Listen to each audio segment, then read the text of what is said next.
Actually, the proudest moment is actually getting the data, getting the results, and getting to share them, to really get the people to know what Basotho think about issues which are very important to them. Diversity is a part of our values, and we are committed to having diverse interviewers, diversity of languages into which we translate surveys and data, and of course, ensuring that we cover as many countries as we can in our diverse continent. In terms of diversity and inclusivity, Afrobarometer makes a deliberate policy that requires all our national partners to make sure that at least 40% of their field workers are women. And in some cases, actually, we have more than 50% of the field workers that are women.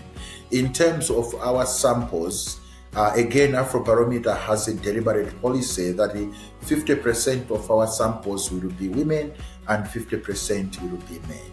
And in terms of coverage, national coverage, because the samples are nationally representative, so it means that in each country, the sample is distributed based on the population that is in rural or urban areas in proportion to the population. My name is Seth Matijau. I am the Executive Director, Center for Research and Policy Development. They have been the national investigator for Afrobarometer in the Gambia since 2018. I think since we started AB in 2018, I think one of the challenges we faced was the issue of language, where the further you go, people were not willing to talk to you if you were not able to speak their languages. With round 8 and round 9, we were able to overcome that challenge because people get to know exactly what Afrobarometer was for. But I think our proudest moment has been when I saw Afrobarometer being cited by the government in the National Development Plan. Também o governo apresenta os dados da Afrobarometer. A mídia, de uma forma geral, também apresenta os dados da Afrobarometer. E há uma frase extremamente interessante que as pessoas utilizam, é Afrobarometer disse. Ou seja, aquilo que o Afrobarometer diz corresponde à verdade. Portanto, a credibilidade, o respeito que a Afrobarometer ganhou no seio da sociedade cabo-verdiana, para mim, tanto é a parte mais gratificante do trabalho que nós temos realizado até então. From the bustling cities to the remote villages, our dedicated team persevered.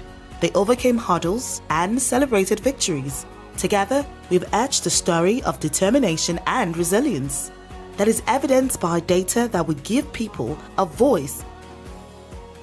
So some of the ways that our people made their around 9 surveys a big success and that we achieved records includes the fact that one, we see ourselves as sharing in the agenda and vision of Afrobarometer. We are all committed to the vision. So we pulled the data together across the 39 countries. We have a continental data set, and this data set is now shared with the continental decision makers. We also have piloted surveys using telephone in Botswana, Zambia, and also Burkina Faso. So those are really major, and we are in the process of actually being able to, build protocols on how survey can be done in Africa using telephone.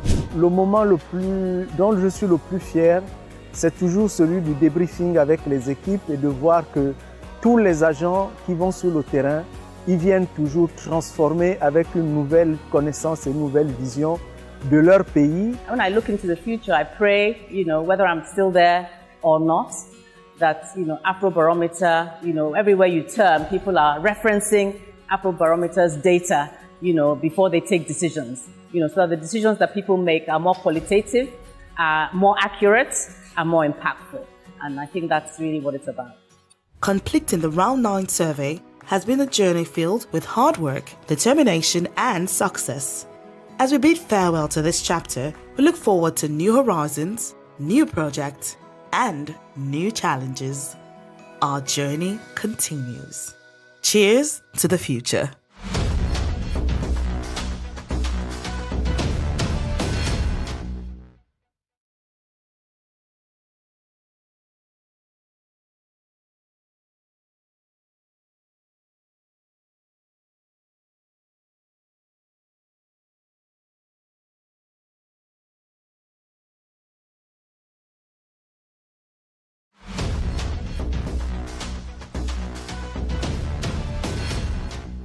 Welcome to a journey of voices, data and progress as we mark the conclusion of Afrobarometer's Round 9 survey.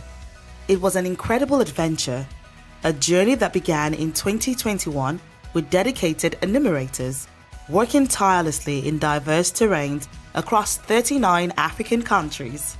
These unsung heroes are the backbone of Afrobarometer's mission, laying the foundation for our Round 9 surveys. Afrobarometer has been conducting these surveys since 1999, and this was the 9th iteration of the surveys.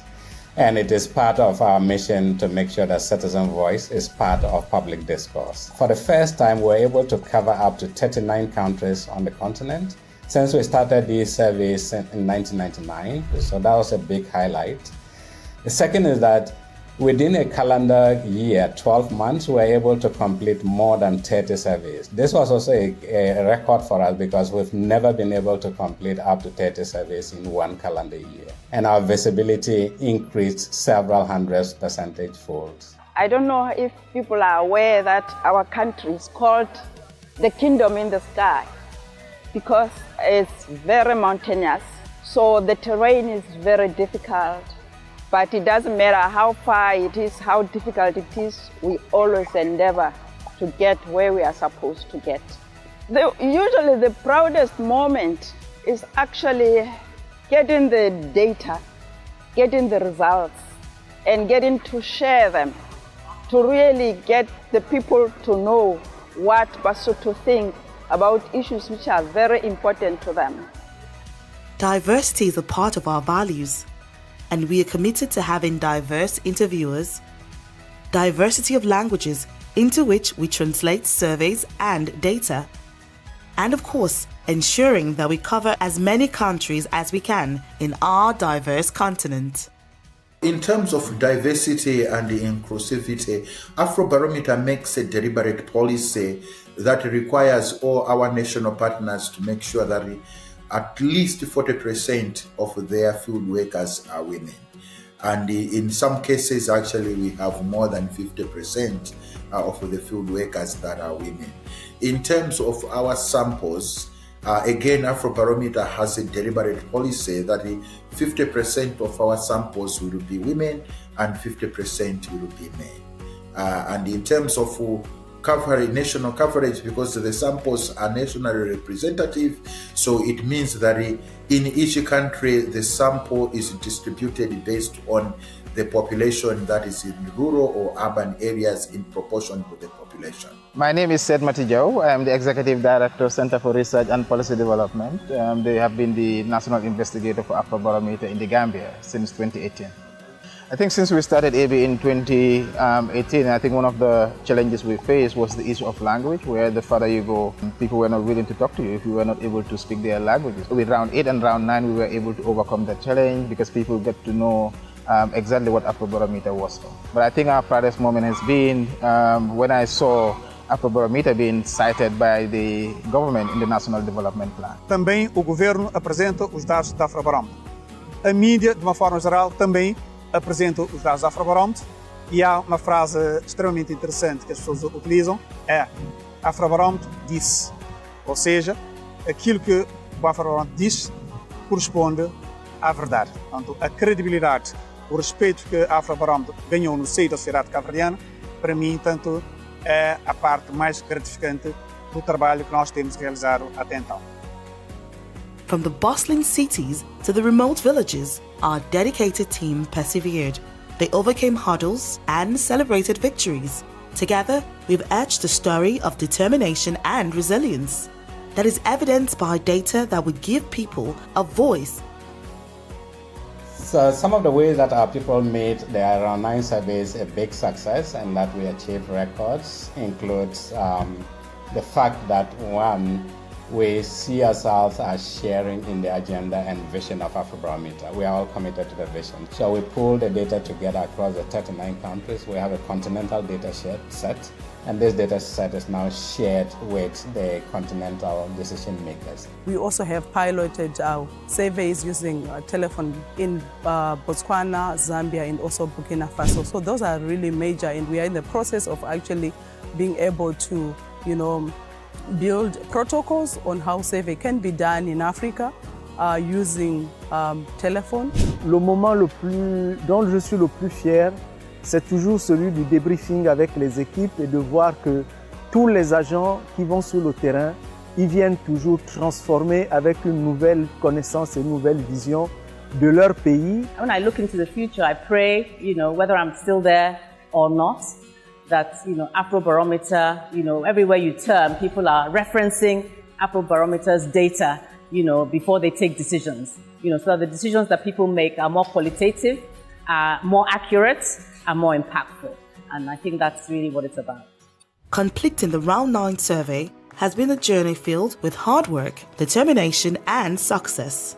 As we bid farewell to this chapter, we look forward to new horizons, new projects, and new challenges. Our journey continues. Cheers to the future.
On the second public release of the findings of the Afrobarometer Round 10 survey findings on Ghana. And I would say that it's about, let's say, three main things that we are going to talk about, right? So it's what Ghanaians are saying are the most important problems they want government to solve, also an assessment of the national economic conditions. And the third thing would be performance, or I'd say government performance on service delivery. And so once again, it's an absolute honor to have you all here, and especially to those joining us online as well. Before I get started, a few housekeeping rules, and I noted these somewhere, so pardon me whilst I find it. So the first thing is that this event is being recorded and is being live streamed on YouTube and Facebook. Social media hashtags for the public discussion are hashtag Ghana, hashtag economy, hashtag Voices Africa. So if you're here and you're doing the tweeting and all the fun stuff, please be sure to add that. And also feel free to tweet at CDD-Ghana on Twitter or X, as it's now known. So it's at CDD-GHA. And once again, it's a reminder that the event is being live streamed. And feel free to join the discussion online. If you have questions, for those joining Facebook, YouTube, please feel free to send questions through there and they will get them to me. And I'll be able to ask our discussants when we get to that point in the conversation. And I'll talk you a bit through the program. So very shortly, we are going to have some few remarks by Mr. Daniel Amato, who is a senior researcher Senior Research Manager at CDD-Ghana. And then we'll have the presentation of the findings, which we are all very eager to hear about. And then after that, we have a lovely panel here that would be discussing the key findings that came out from this. And then we will bring the event to a close. Apologies for a bit of the late start, but we are looking to get started right now. So if Mr. Ama Ator is here, I can hand over to you now.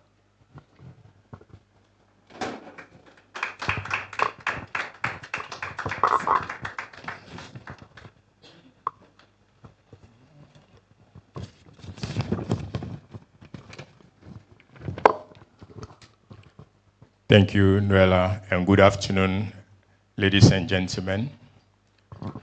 And thank you all for joining us today for the second public release of Ghana Afrobarometer Round 10 survey findings. Last week, we shared findings on elections, trust in institutions, and corruption. Today, we are here to also share findings on Ghanaians' top policy priorities or their most important problems that they believe government must address, as well as their views on the national economy and then their personal living conditions. Today's event gives us a unique opportunity to hear and soberly reflect on ordinary citizens' perspective on matters we consider crucial for policymakers, civil society, and all stakeholders working to shape prosperous and inclusive Ghana.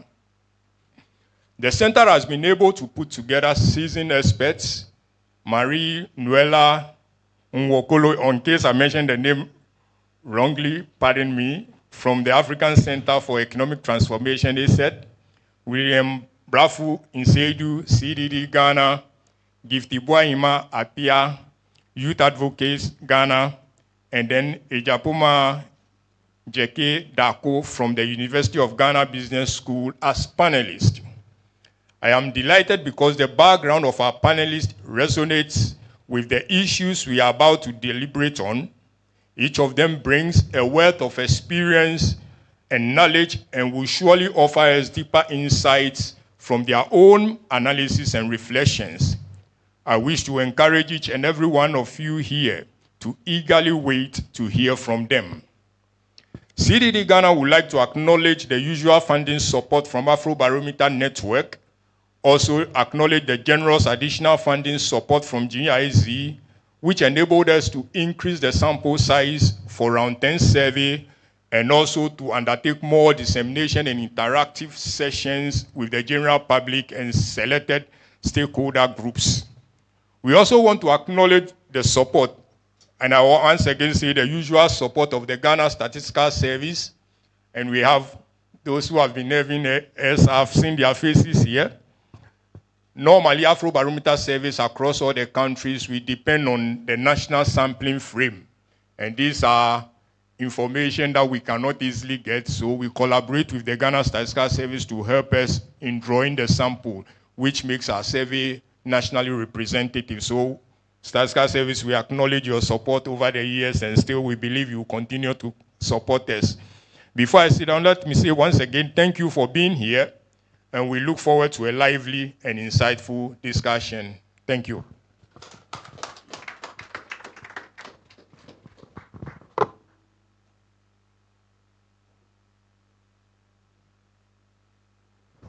Thank you very much, Mr. Amato.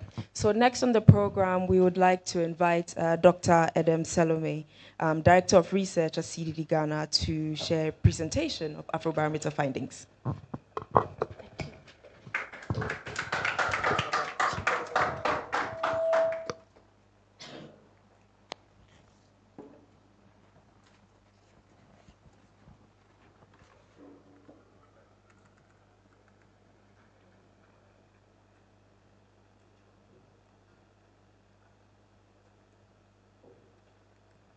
I'm just trying to get my laptop on.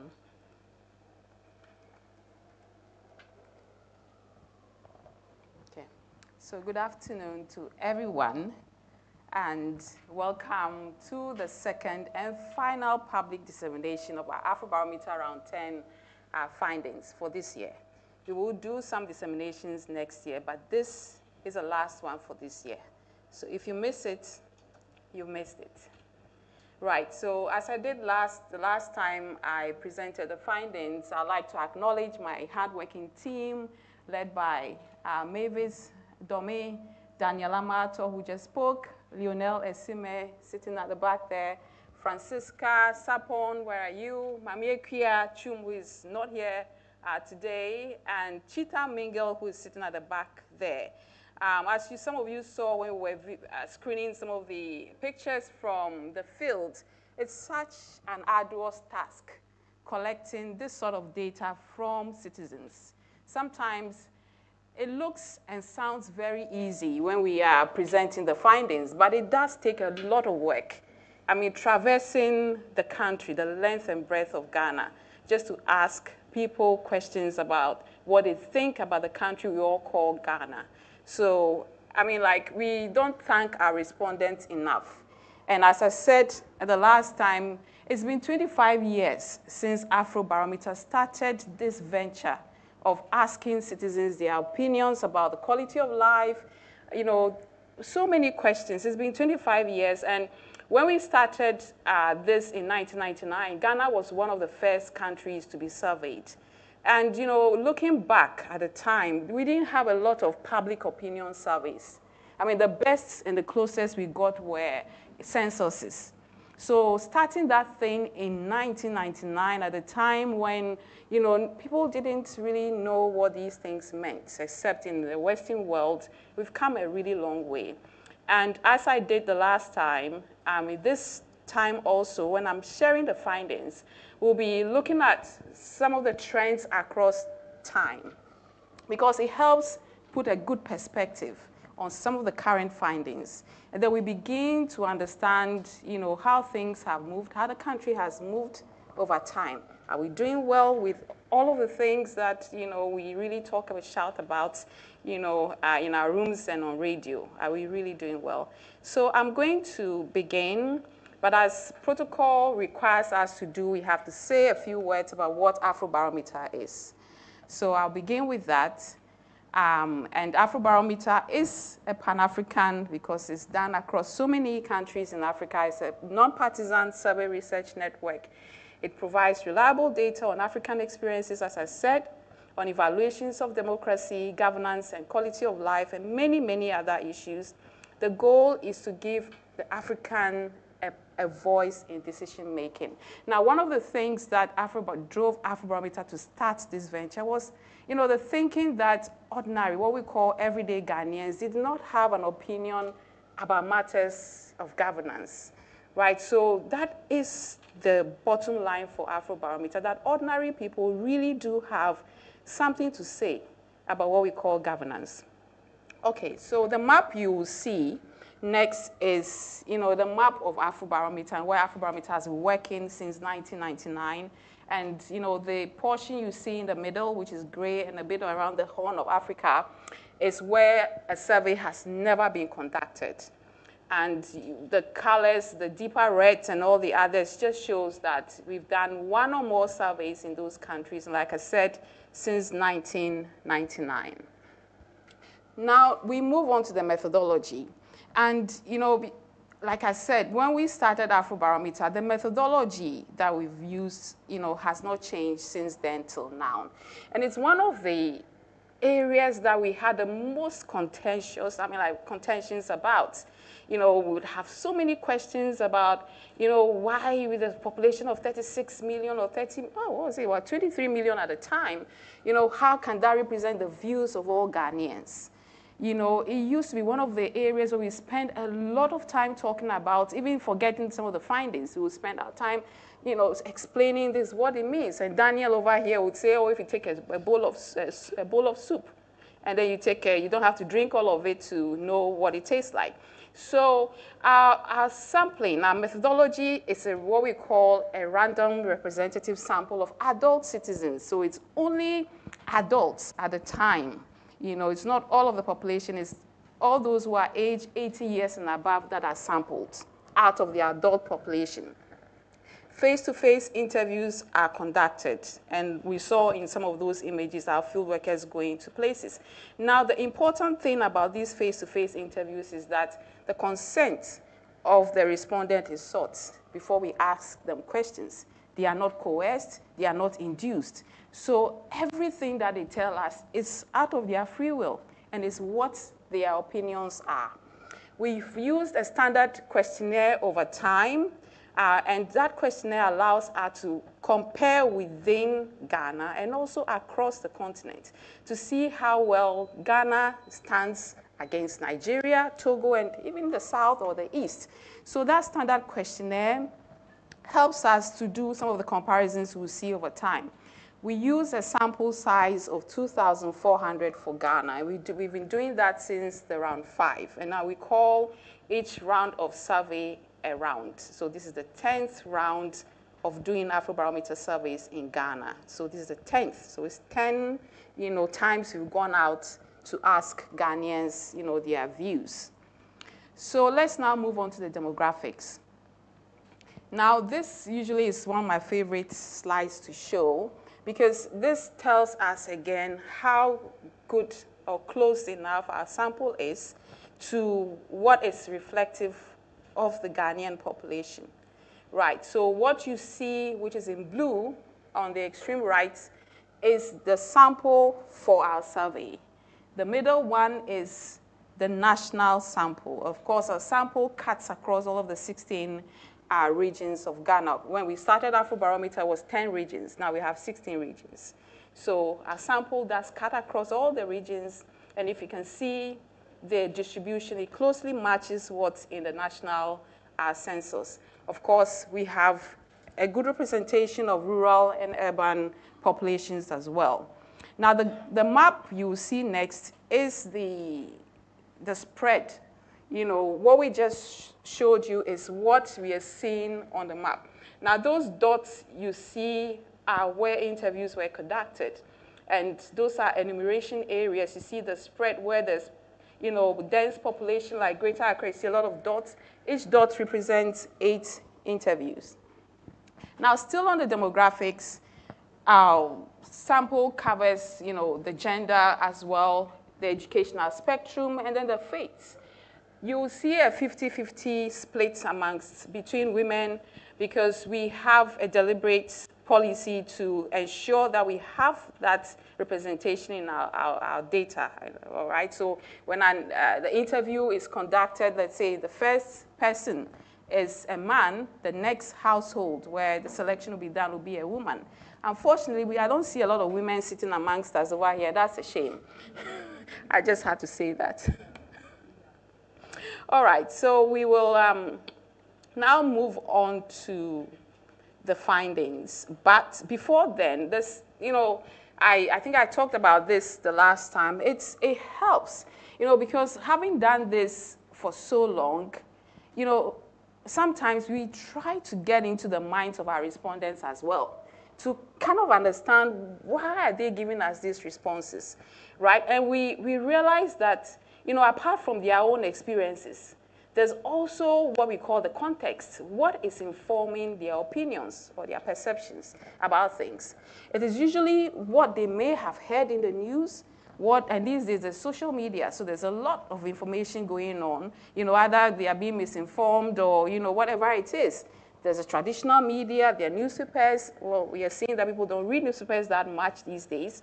And we are generally a spoken, we like to talk as Africans. We like to have conversations with each other. So we scan the news to find out what the conversations were, what were making the headlines during the time before we went to the field and during the field. So what we will be seeing on the screen shortly is that kind of information, and by no means all of it. We've just been able to sample some of it, and this is done from newspapers and news portals.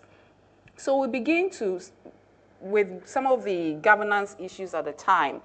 Although today's presentation is not particularly about, electoral commission and all, but, it all helps us put things into proper perspective. So there were issues about appointment of commissioners who people thought were politically tainted. The EC was in the news a whole lot. The LGBT matter also was in the news. The two political parties launched their campaigns, their manifestos, and the campaign activities also, started, it just started picking up. Now let's move on to the economic issues. So again, the issues about the IMF disbursement, the second tranche was in the news, rising inflation, the depreciation of the cedi, Moody's credit ratings, unemployment rates going up. I think at the time, the Statistical Service pegged it at 14.7% youth and female unemployment. And then let's move on to corruption. On corruption, there were allegations of, political interference in the OSP's work, high-profile corruption cases. Civil society was, up in arms about some of these issues. The labor union also, of course, the almost sale of shares in some of our hotels was also in the news. Now let's move on to issues around infrastructure at the time.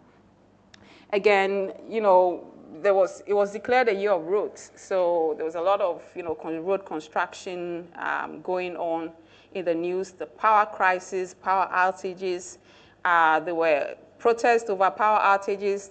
There were water shortages in some areas. There were some healthcare challenges that were raised, and then particularly regarding dialysis costs and that sort of thing. And then, of course, COVID also reared its ugly head at some point, during before we went to the field. So these are some of the issues that we captured. And like I said, there may be many other issues that, people were talking about at the time. So keeping that in mind, let's see what the findings say. And like we said, we are going to start with citizens' priorities. Then we'll move on to economic conditions and assessment of economic conditions. And then a bit of what we call deprivation of basic necessities. That's just a little bonus we threw in there. Again, that also helps us put certain things in perspective. And there's a particular question we asked, which is something we call country-specific questions. And when that slide comes, I think we'll all begin to tie all of this as one big picture. We'll begin to understand exactly what is going on. So I'm going to begin with what we call the policy priorities. Right, so this particular question is a question where we ask our respondents to tell us, what their first priority for government to resolve is, and then the second, and then the third.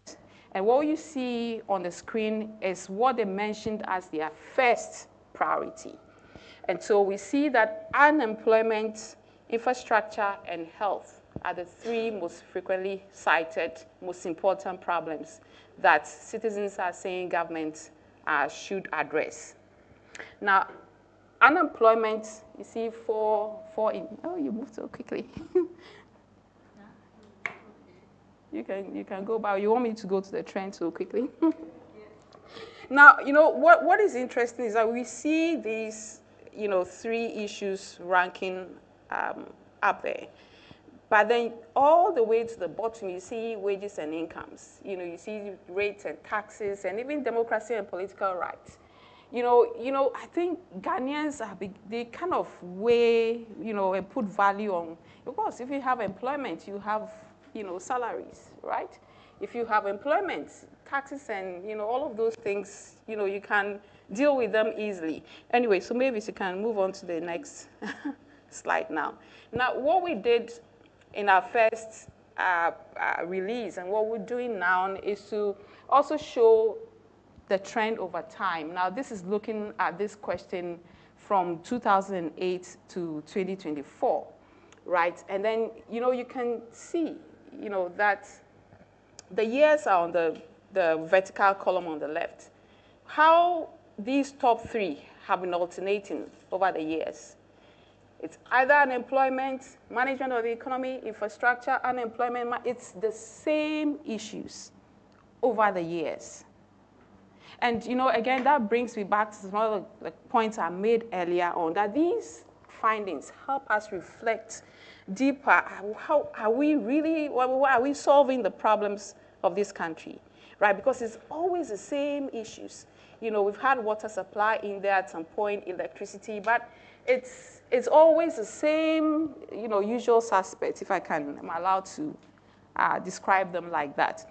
Now, one of the things we try to do, especially when we see the trend like this, is to see how reflective these findings are in the demographics that we showed. Are women thinking differently from men? Are people in the rural areas thinking differently? Do what we call the Gen Zs now and the millennials, are they thinking differently from others when it comes to these top priorities? And again, we see that when it comes to rural areas, and we should really pay attention. You know, when it comes to rural areas, you see that their top priority is infrastructure and roads. And we saw it when we went to the fields, right, that the roads were bad. How do market women cut, you know, their goods from the farms to the market? You know, urban areas, you see what our priority is unemployment. Women, unemployment is our top priority. Men, same with men, top priority for men and women. So it cuts across the gender. And then when it comes to those who are really educated, it tells you that, you know, people are graduating from school and they are not getting jobs to do.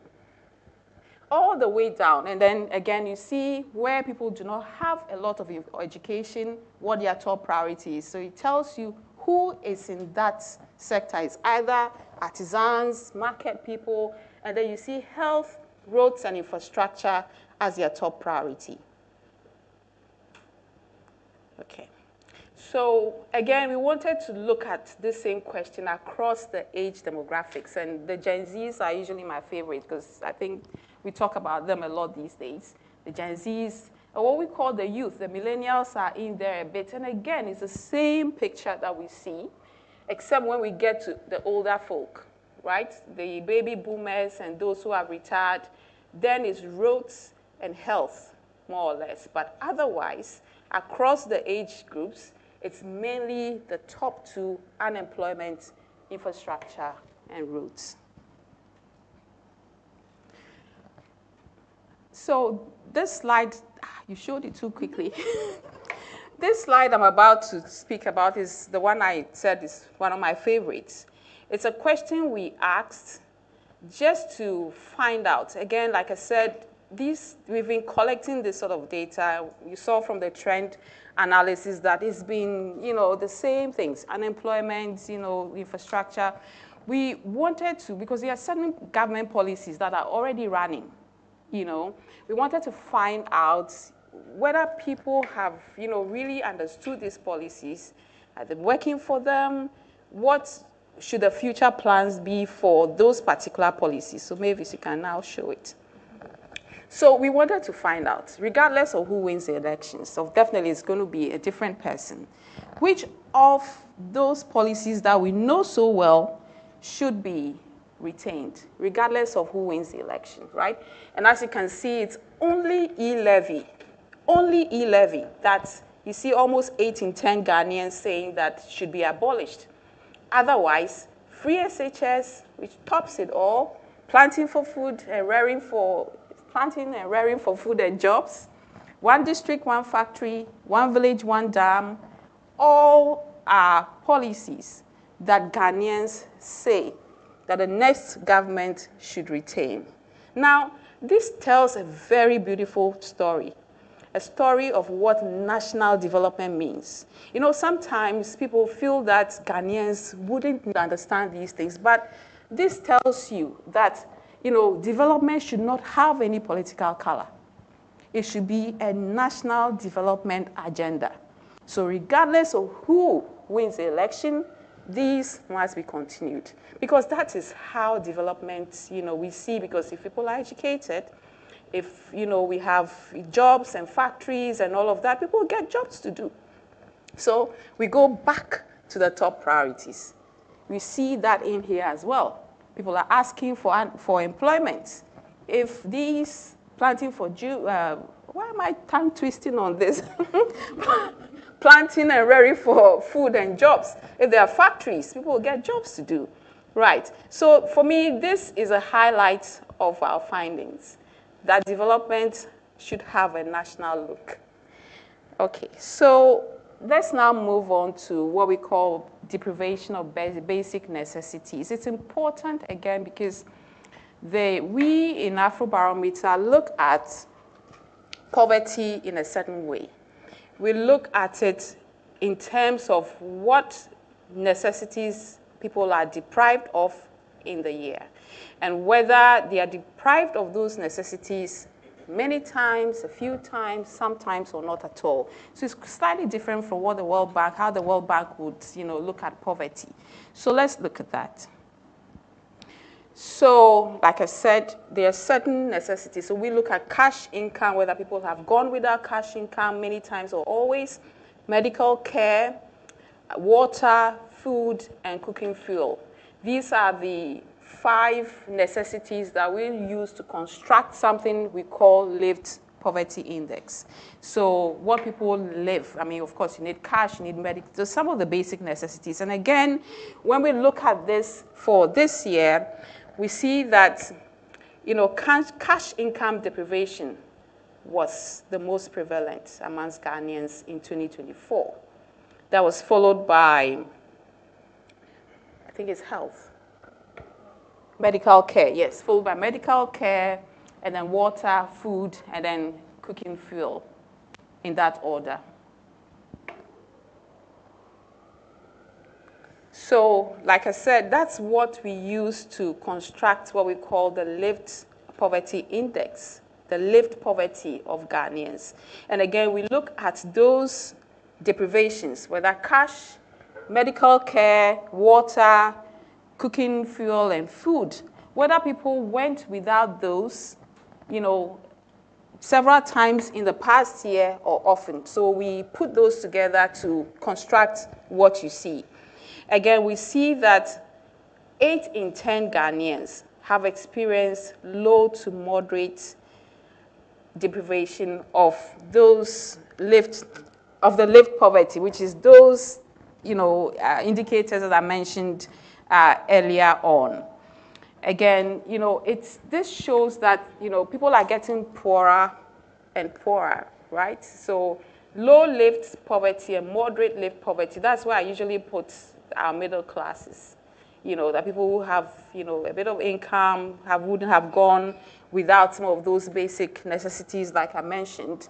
That's the middle. But we see that those levels are going up. Now let's look at what it looks like over time. So we're looking at this from 2008 to 2024. So the low lived poverty is a violet line, and then the moderate to lived, we are looking at those in the middle, right? Just those two, just to see whether, like I said, people are getting poorer.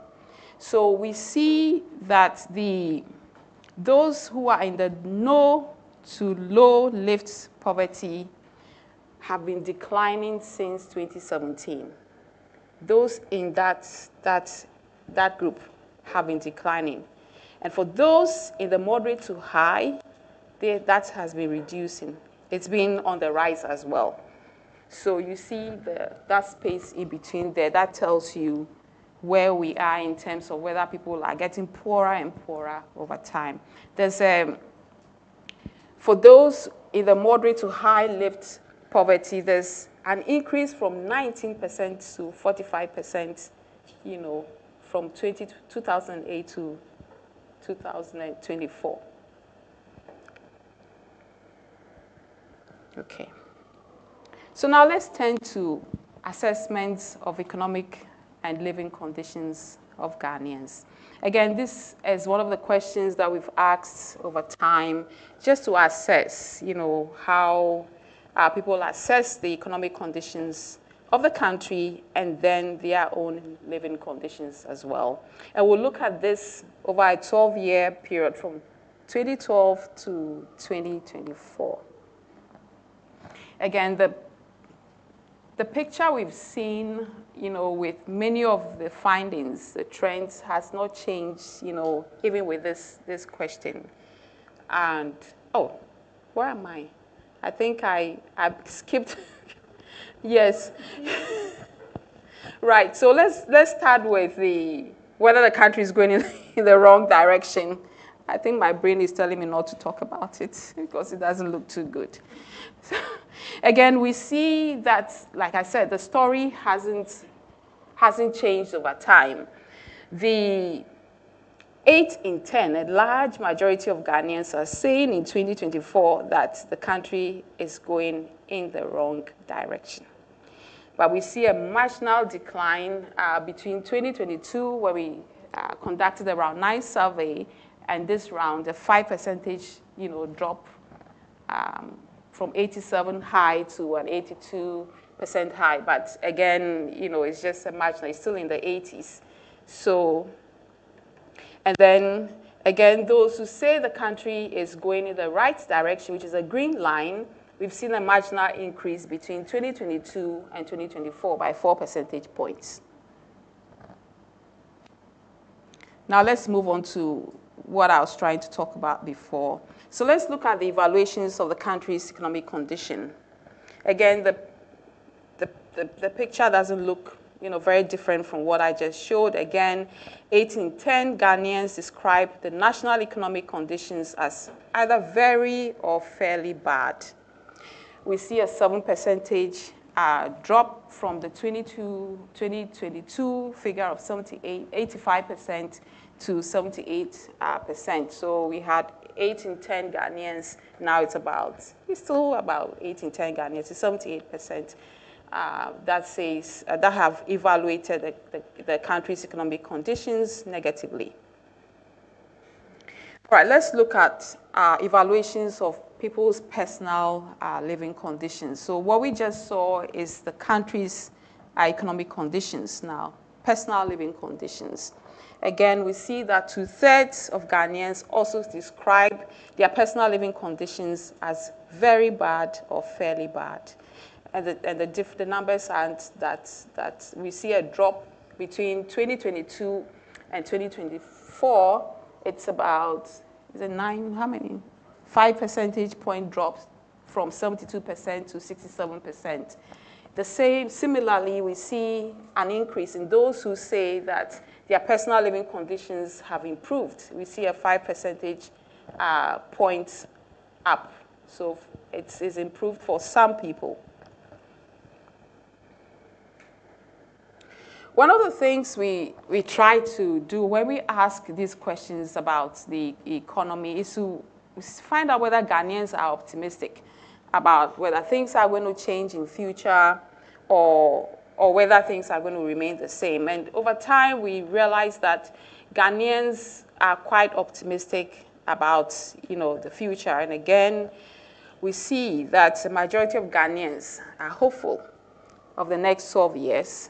That 66% say their personal living conditions compared to 12 months ago is much. No. Let me start with the country's economic conditions first.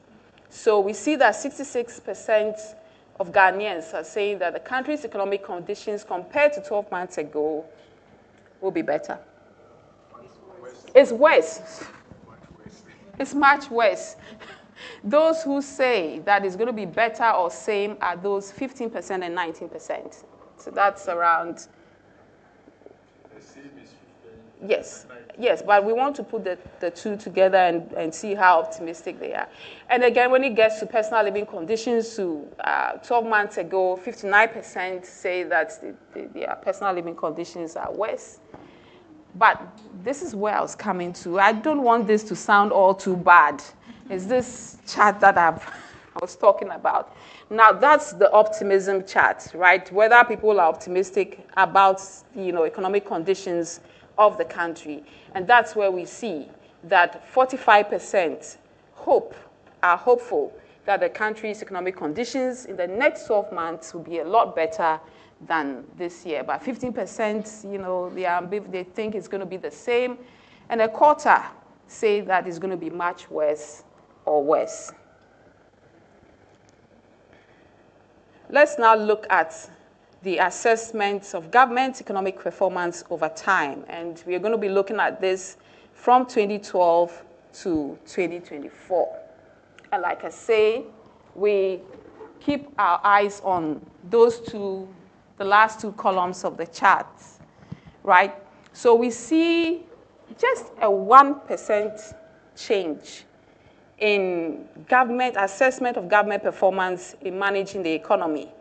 But we see a 27% drop in government assessment in managing the economy. And please, this is not to any one particular government, because as you can see, throughout the years, we've had different, regime changes. So again, that tells us that regardless of governments, we don't have the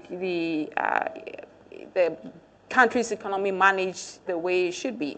When it comes to creating jobs, we see a 2 percentage point increase in between 2022 and 2024, but we see a 14 percentage point drop over time. Again, this takes us back to the top priorities that we saw earlier, why we've been seeing the same issues, alternate. When it comes to improving the standard of living of the poor, again, it's a 17 percentage drop over time, and then 2 percentage points gain between the two rounds, round 9 and 10. The same with narrowing income gaps. Again, we see a negative, decline. We see a decline in assessment of government in that as well. And then keeping prices stable is the same story. And again, I want us to go back to the top priorities. That managing the economy, job creation, roads and infrastructure have been the top three. And this shows in the trend as well, that over time, our governments have not dealt with these issues well.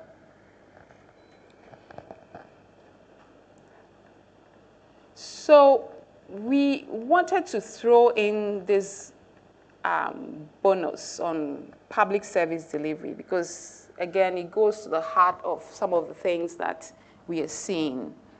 And, what we've done this year, plus over the years, is something we try to look at what is observed on the ground versus what's experienced by our respondents. And we do this for certain public services. So our field workers go to what we call the EAs, which is the enumeration areas, and then they are asked to check whether there's something present, whether it's a post office, a police, water, sewage system. So they record this for us. It's helpful because sometimes we're able to see where the deficits are. Sometimes you see that there's a lot of a particular service, but when it gets to the experiential part, you see the gap between what is on the ground versus what people say they enjoy. So the next two slides show us that we have almost a super majority coverage of electric grids in our enumeration areas, followed by schools, mobile phone service, bank, money services, market stalls, piped water. Now, the least of these services are post offices, health clinic. So we now see why health was the third priority for Ghanaians, right? Sewage systems, and then boreholes, and what we call tap wells. So these are the services that our field workers observe. So this is not asked of the respondents. The field workers will look and then record that. Now let's see how that matches with people's experiences. I'll use two examples. One from electricity, one from water first. You don't have water? All right, so I'll read from my, go back to the previous slide. Go back to the previous slide. Okay, so in there, where's water systems? Pipe water is now by what? 68%. Right. The chart I have in front of me, which is whether people actually have, is 52%. So you see the deficit there. Tap wells, which is down there, no coverage, like 53% non-coverage. Coverage, it's 28% that have access to that. And it goes on and on, dark wells. This is just for water. Again, this helps us to reflect on, where things where services should go in the end, because what is on the ground versus what gets into people's houses. And we'll see that with electricity. So let's move to the electricity now. Again, what was electricity in the previous slide? 98, right? So, no, I mean, yeah, 96. So, this is where you, again, for any government, this is where you begin to see whether you're doing well or not. So we have that many electric grids, and 90% said, yes, they are connected to electricity. So it's just 8 percentage points that, that don't have a connection, which is good, actually, because if you have 98%, almost 100% coverage, and then 90 have connection. Now, they have connection, but do they have power all the time? So we also wanted to check that. And 54% said they have power most of the time. Out of that, 90. And then out of 98 coverage, almost 100%, only 54% of the time. All of the time, 21%. Occasionally, 12%. I think we are heading into the power cut zone now. And occasionally, 12%, about half the time, 10%, and never 3%. So this, again, is one of the useful ways to use the Afrobarometer data. We just picked the electricity and water to show. There are others that we can show if people are interested. Now, the other service, delivery that we wanted to, it's not service delivery, but it's related, that we wanted to share was whether people paid a bribe to access, some public services. And again, what I find interesting is not even the top. I find two of these very interesting. First is people, 40% in 2024 paid a bribe to obtain an identity document. No. Identity documents are, literally the documents that make us citizens. It's a passport, driver's license, national ID card. But 40% of Ghanaians are paying a bribe to obtain that. It's gone up. In 2022, it was only 28%. It's gone up a bit more in 2024. Now, the other interesting one for me is those who paid a bribe to avoid a problem with the police. I'm not even going to talk about the top one. You see, when we presented the findings on corruption, the police were on the top. But citizens are also complicit. That in 2022, it was 36% of Ghanaians that paid a bribe to avoid a problem with the police. And in 2024, it's gone up by 2 percentage points. And sadly enough, people pay a bribe to obtain medical care, which is really, really sad. It's sobering. Again, it takes us back to the top priorities again, right? That health is a top priority for Ghanaians if people are paying a bribe to obtain medical care. I will close this with how Ghanaians assess the government, not the, for the performance in public service delivery. Again, we'll look at this over a 12-year period. So let's start with health again. We see good ratings, 4 percentage points up from 2022 for improving basic health services. But over time, we see a decline of 17 percentage points. Again, we now know why health is a priority for Ghanaians, because over time, governments, and I'm stressing that S, not just one government, has not done well in improving health services.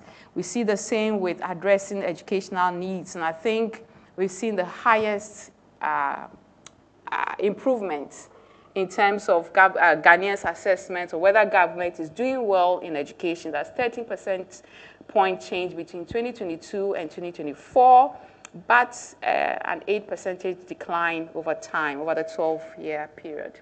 Same with providing water and sanitation services. We see marginal improvements in this current round and declines, again, with roads and bridges. I don't know how many of you remember some of the pictures we were showing before we started the program. There was actually a wooden bridge that our field workers had to go over. And again, that and health have tied in terms of how poorly government has done over the years. Governments have done over the years. All right, so this is where I end this story, but I'd just like to do a recap of what we've shared so far, just summarize it so that those who have joined us late will know what you missed. So unemployment is the most cited problem that Ghanaians want government to address. This is followed by infrastructure and health. There's a strong citizen demand for the next government to continue free senior high school, planting for food and jobs, one district, one factory, one village, one dam initiatives. Ghanaians are asking for a national look for our development. But e-levy should be scrapped. Ghanaians are saying that e-levy has to go. When it comes to whether people are deprived of certain things, 7 in 10 Ghanaians say someone in their household went without cash income or water, food, and cooking fuel in the last 12 months. And again, we see that 8 in 10 Ghanaians have experienced low to moderate lived poverty, and that the share of Ghanaians who have experienced moderate to high lived poverty has increased from 19% to 45% over time. And then when it gets to whether the country is heading in the wrong direction, the majority of Ghanaians think that the country is heading in the wrong direction. Half think that the country's economic conditions will improve in the coming year. The ratings for government's economic performance have declined sharply and are overwhelmingly negative. And then finally,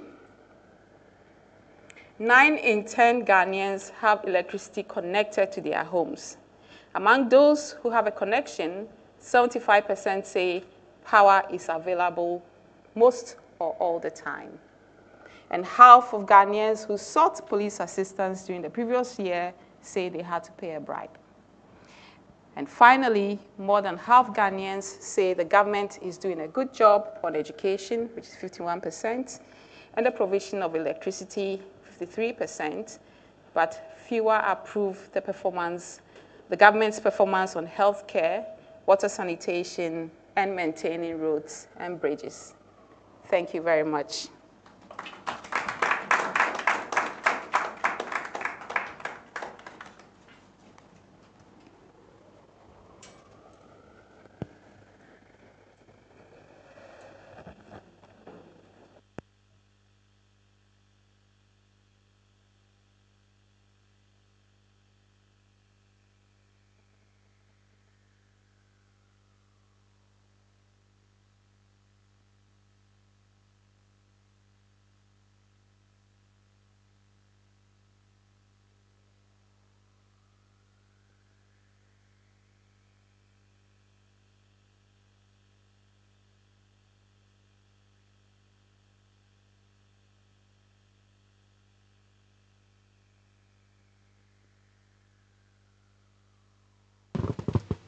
Hello? Okay, perfect.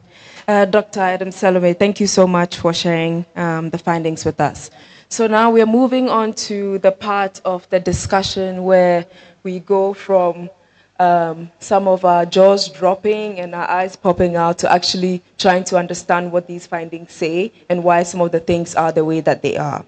And so to get us started, I would like to welcome our panelists up front to the seats. And while we know who they are, or at least have done our research, I wanted to very briefly read a little bit about them as they come up to take their seats. So Dr. William Gabriel Brefunsiedo is an associate professor of economics at the University of Cape Coast, specializing in fiscal policy and economic stability with over 20 years of experience, including work with organizations like the IMF and the UNDP. Dr. Japoma Jekedako is an associate professor of economics at the University of Ghana Business School, with an expertise in financial inclusion and MSME development, and a strong background in policy research with global organizations. And Ms. Gifty Boahima Apia is a development professional with extensive experience in youth engagement and community-driven initiatives, focusing on social welfare and grassroots program coordination. So with a round of applause, I'd like to welcome our discussants up to their seats.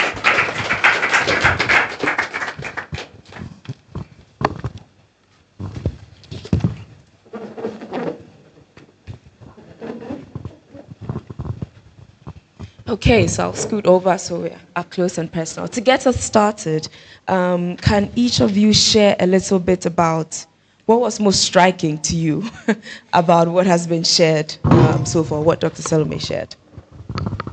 I'll start with you, Professor Brefo-Ntiedu.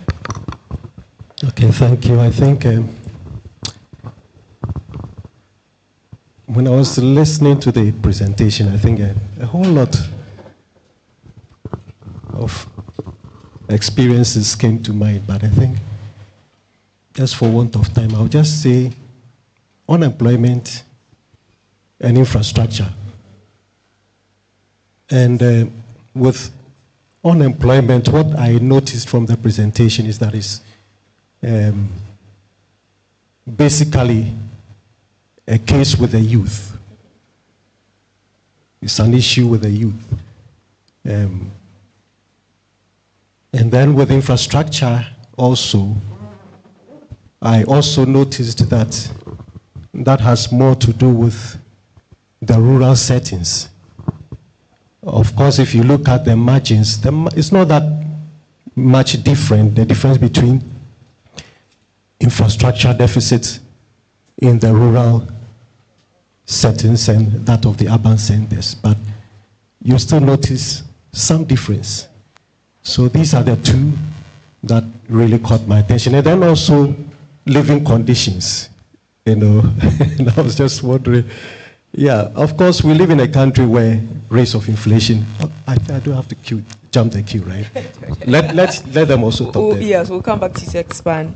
Professor Jekedako, your turn. Just like Adam was saying, I hope I got the name right. The presenter, yes, just like what she was saying. I was looking at the trend to see if we had managed to, change something, in the country. And it appears that the problems we've had since Afrobarometer started are the same problems that we are having. These are the same problems that are being highlighted by citizens as issues of concern to them.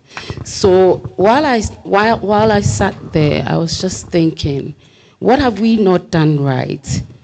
What are we doing with all the many policies that we have brought into this country? What have those policies actually done?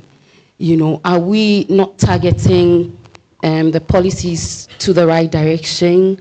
Are we not able to identify the main issues so that we can have policies that would be directed exactly at those issues? So these were things that were running in my mind. You talk about unemployment. I think unemployment has been an issue ever since I was born, and it's still coming up as an issue for citizens of the country.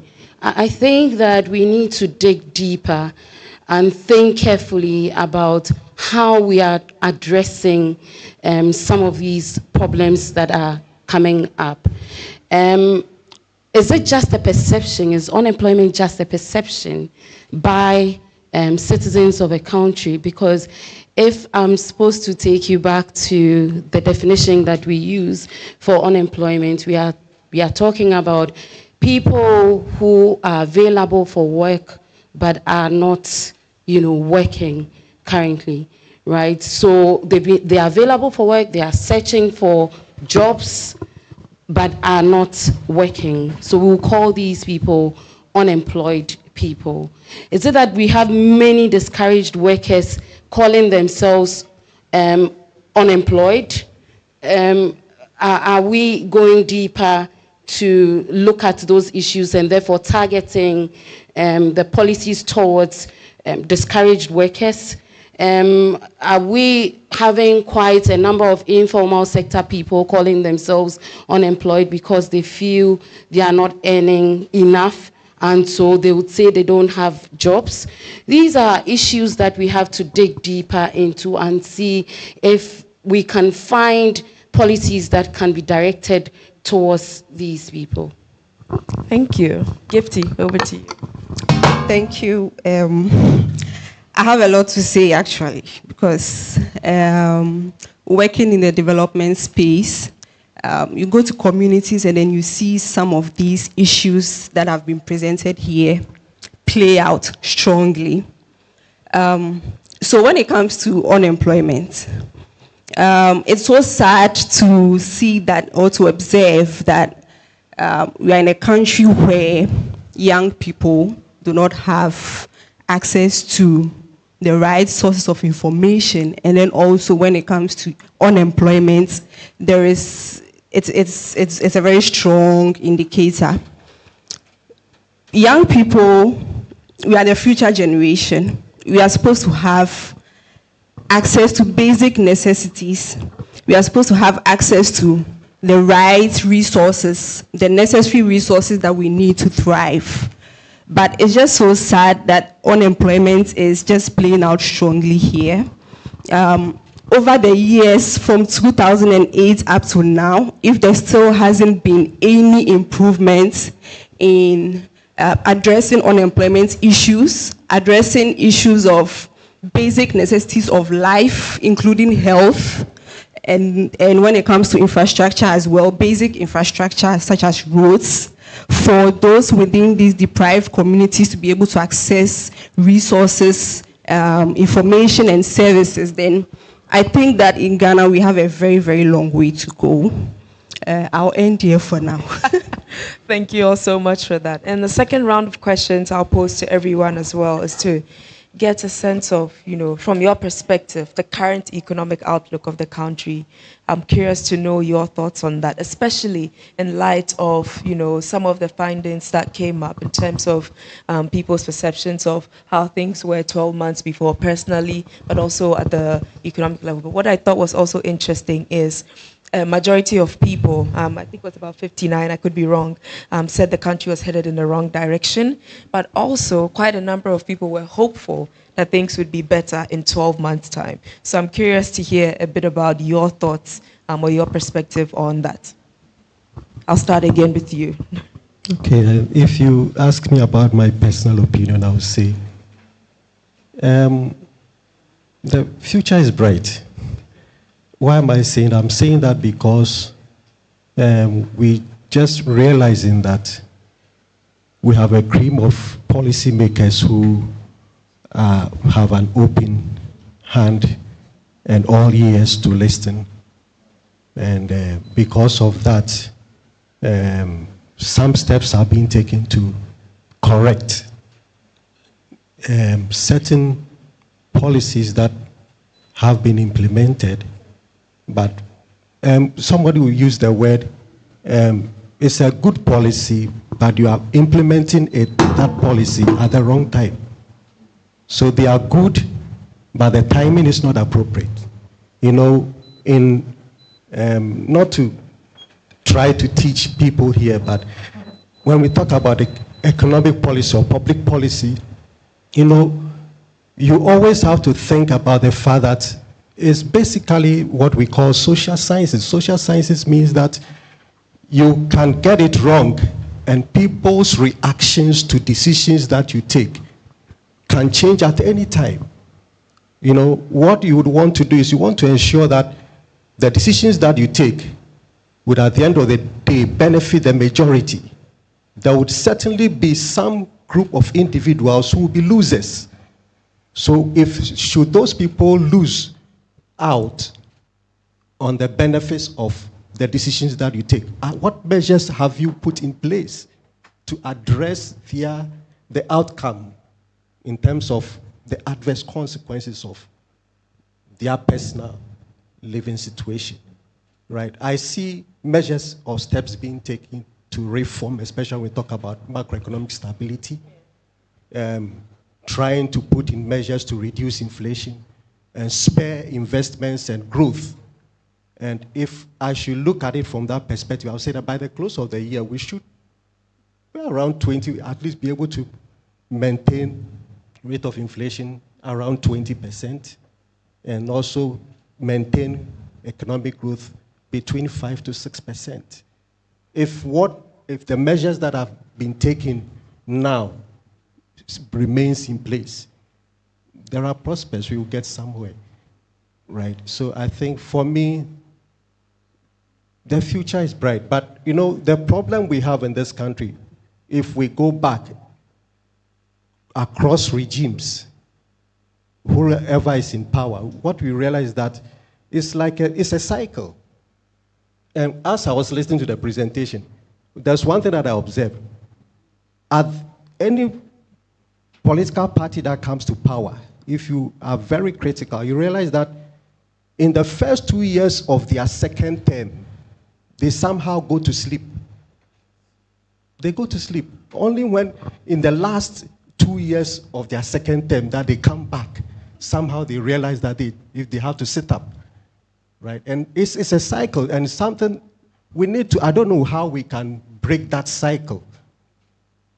It's like I don't want to go into politics. I'm not trying to sound political here, but that's what I've been observing, right? So it's a cycle that we have to find a way to, that we don't have to wait till the last minute before you say you are going to make the citizens feel good, right? If we talk about the public debt situation we have in the country now, and the domestic debt exchange, the external debt exchange, how did we come to this? I mean, inflation, one of the reasons why inflation has been high is because we have fiscal subordination of monetary policy, right? We agree we have to do something about inflation, stabilize prices. Then at the same time, we have ambitious projects because we want to please the electorate. So we overspend, we don't put in measures to generate enough revenue, and we are just, someone say, trigger happy. We are only interested in going to sleep, dreaming about where to borrow the next day. Sorry to use that word. Thank you. Thanks, Pro. Prof. Jekidako, over to you.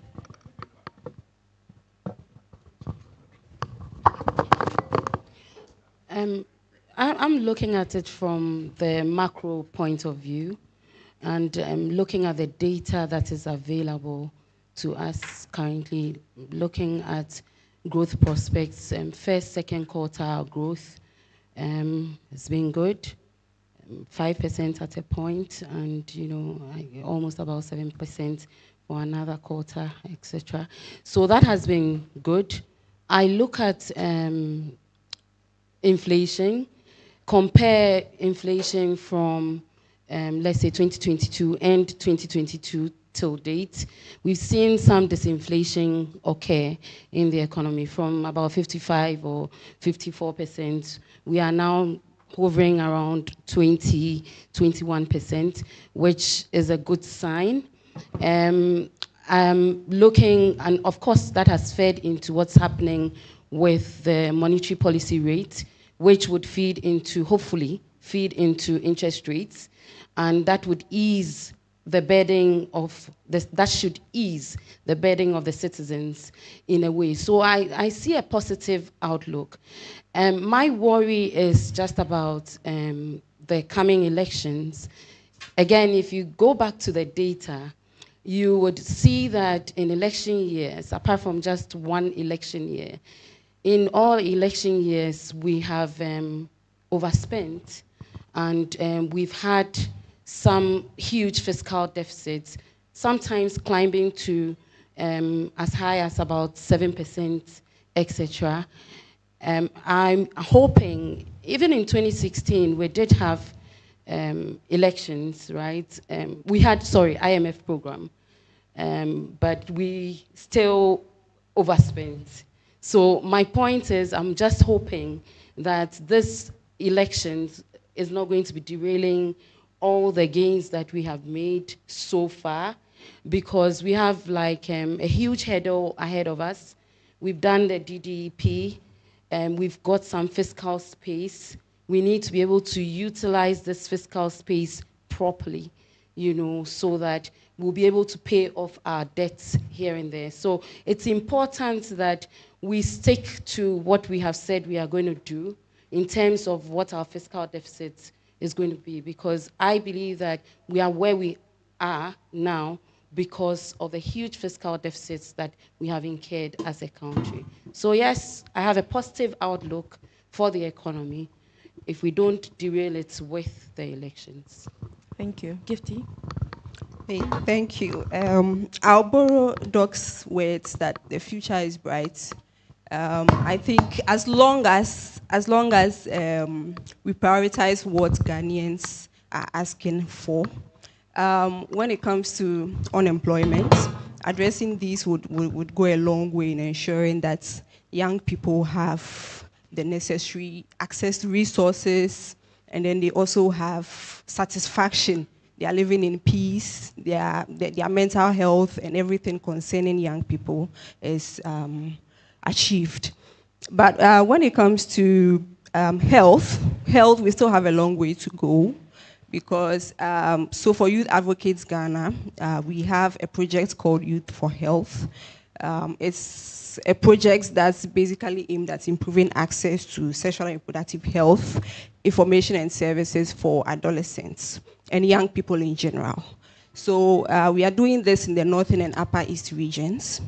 So when you go to these areas, you realize that the young people there, there is a lot of work to be done on them when it comes to information and services regarding sexual and reproductive health. Young people there feel like when it comes to SRH,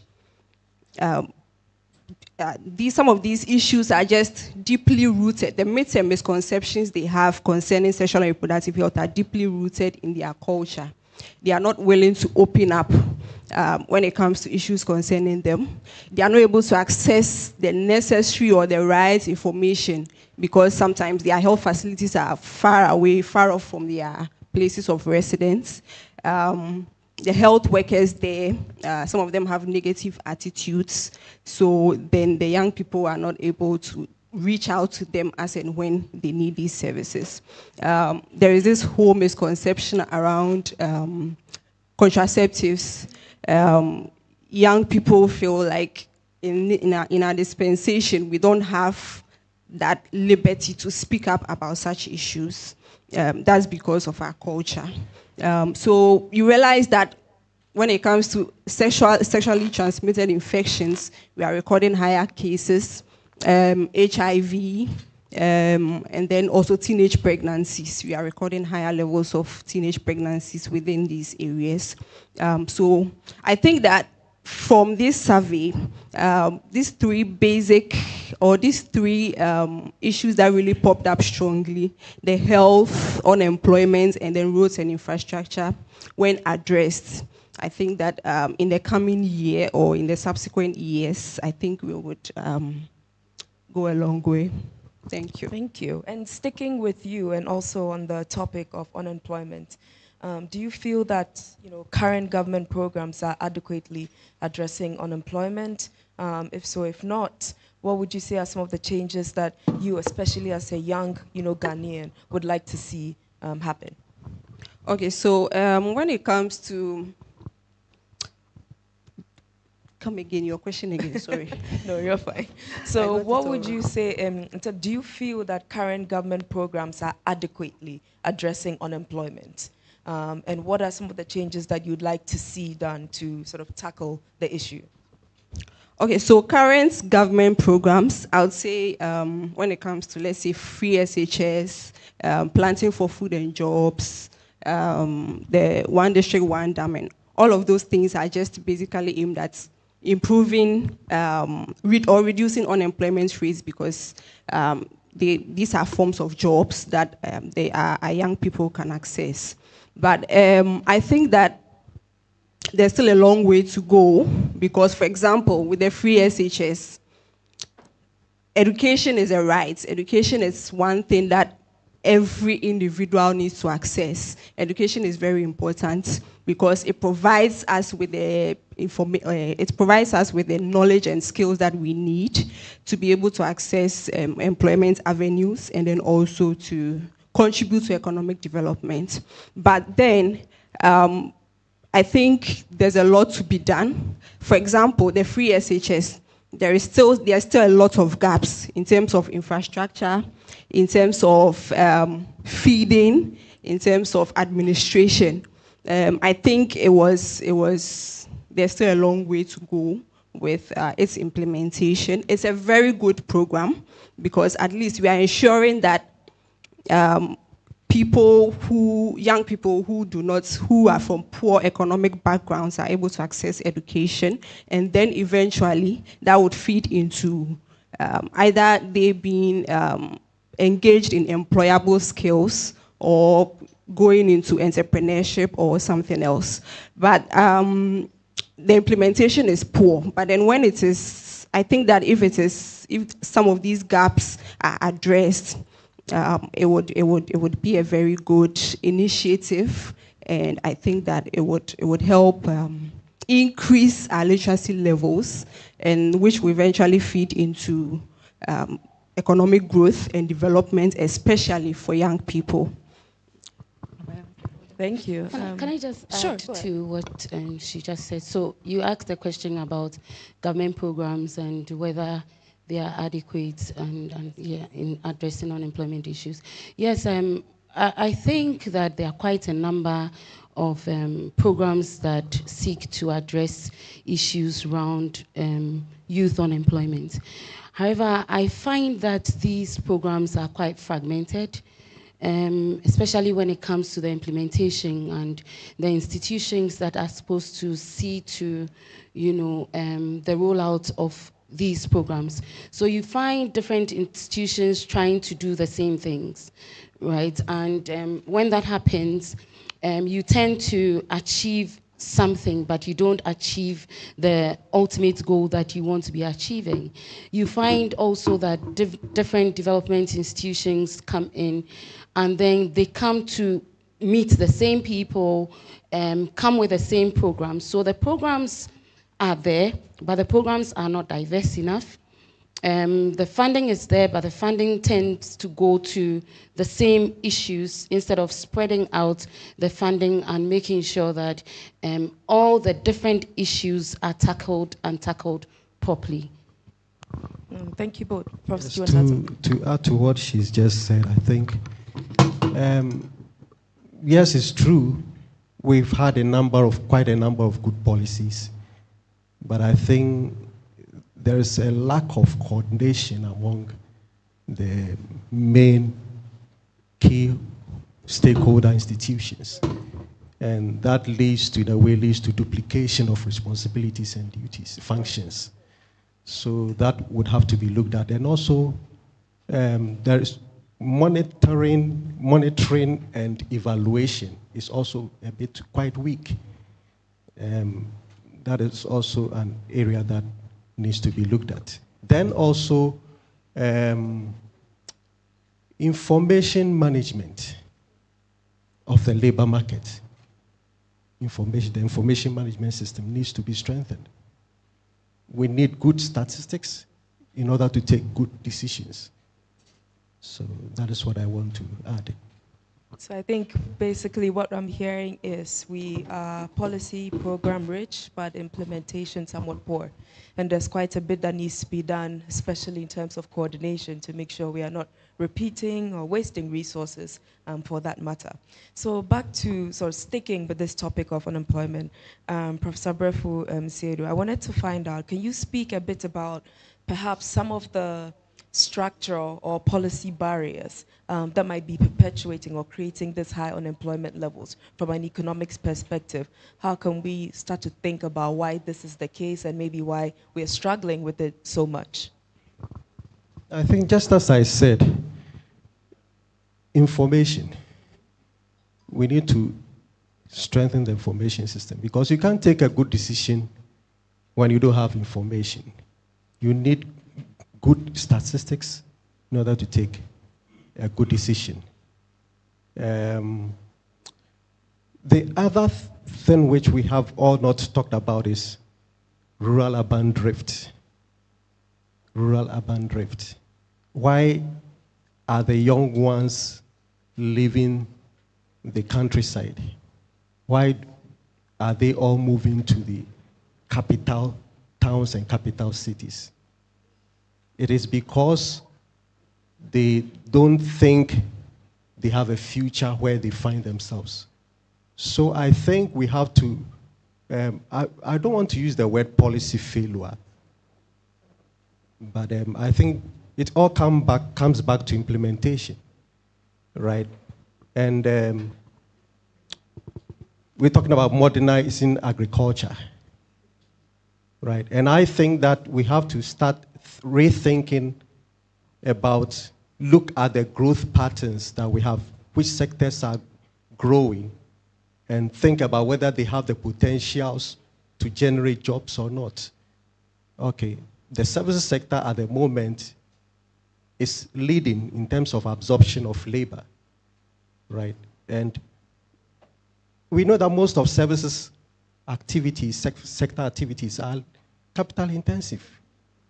So agriculture, agro-processing, for instance, are areas that we can think about or give emphasis or prioritize the labor-intensive activities. We should prioritize if we really want to have, create or generate the kind of capacity that can absorb the young ones that are graduating. And then also entrepreneurship, our policies on entrepreneurship, right? I'm thinking that even at the second cycle institutions, second cycle level, we should even start from that, right from that stage. We should start inculcating that kind of culture into them. Not all of them graduate or end up in the tertiary level institutions. Some drop off, but if they have that culture of entrepreneurship, at least when they even drop off, they can start something on their own. So I'm thinking, so I just don't want to use the word policy failure. Yeah, for want of words, I think it's too harsh. Indulge me for a moment. A lot of these things, they're not exactly new. We know them. So do you have some ideas or thoughts around why it's not happening? Is it that we are not saying it enough? Is the message not landing? Or is it just people failing to do what needs to be done? Because we've been saying the same things, and I think quite a number of people in here and even online would agree for a while now. Can you speak about why this challenge still persists? I'm thinking political will. What does that mean? Tell us more. We are not committed to carrying whatever we are implementing to the very end.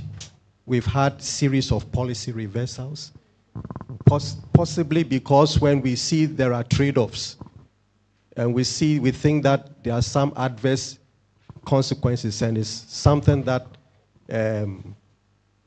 will make us unpopular. We don't want to carry it to the very end. So we have something we call time inconsistency with the implementation of policies, carry them through to the very end. So I think that is where the problem is, or the challenge is.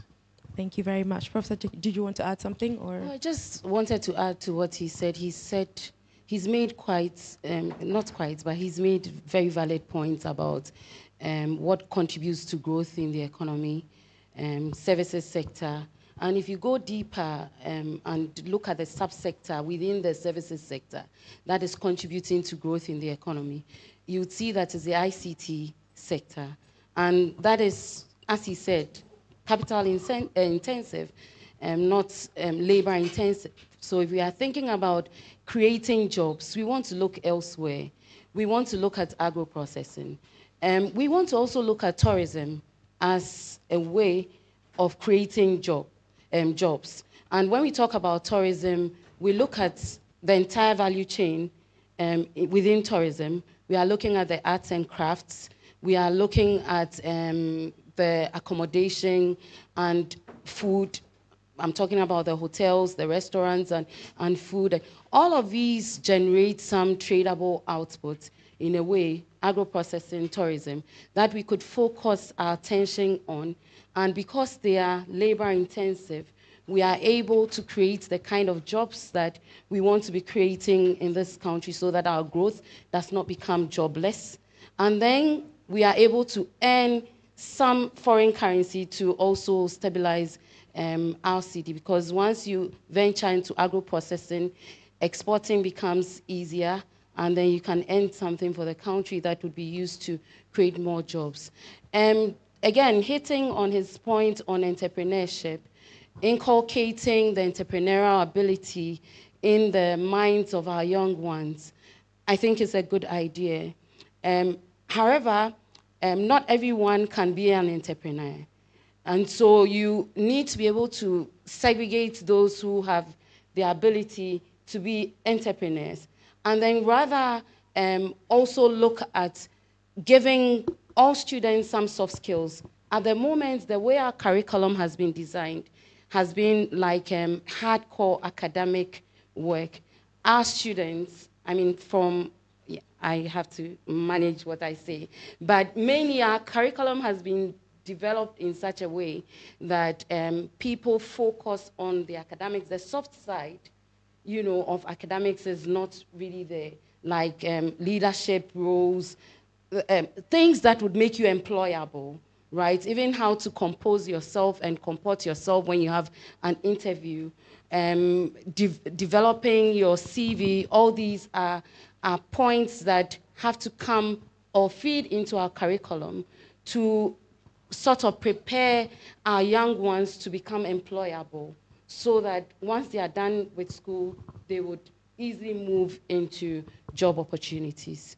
So I wanted to add this to his points. No, thank you for that. And sticking with you, we saw from the presentation the popularity of initiatives like, planting a rain for food and jobs, and initiatives like free senior high school education. And I'm curious to know, like, in spite of these things, can you help us understand, like, some of the, like, tarrying, like still poverty and economic hardship, even though these things are sort of popular? Is it a gap in perception? Is it the time frame too short to properly assess them? Like, why are some of these things persistent from your point of view?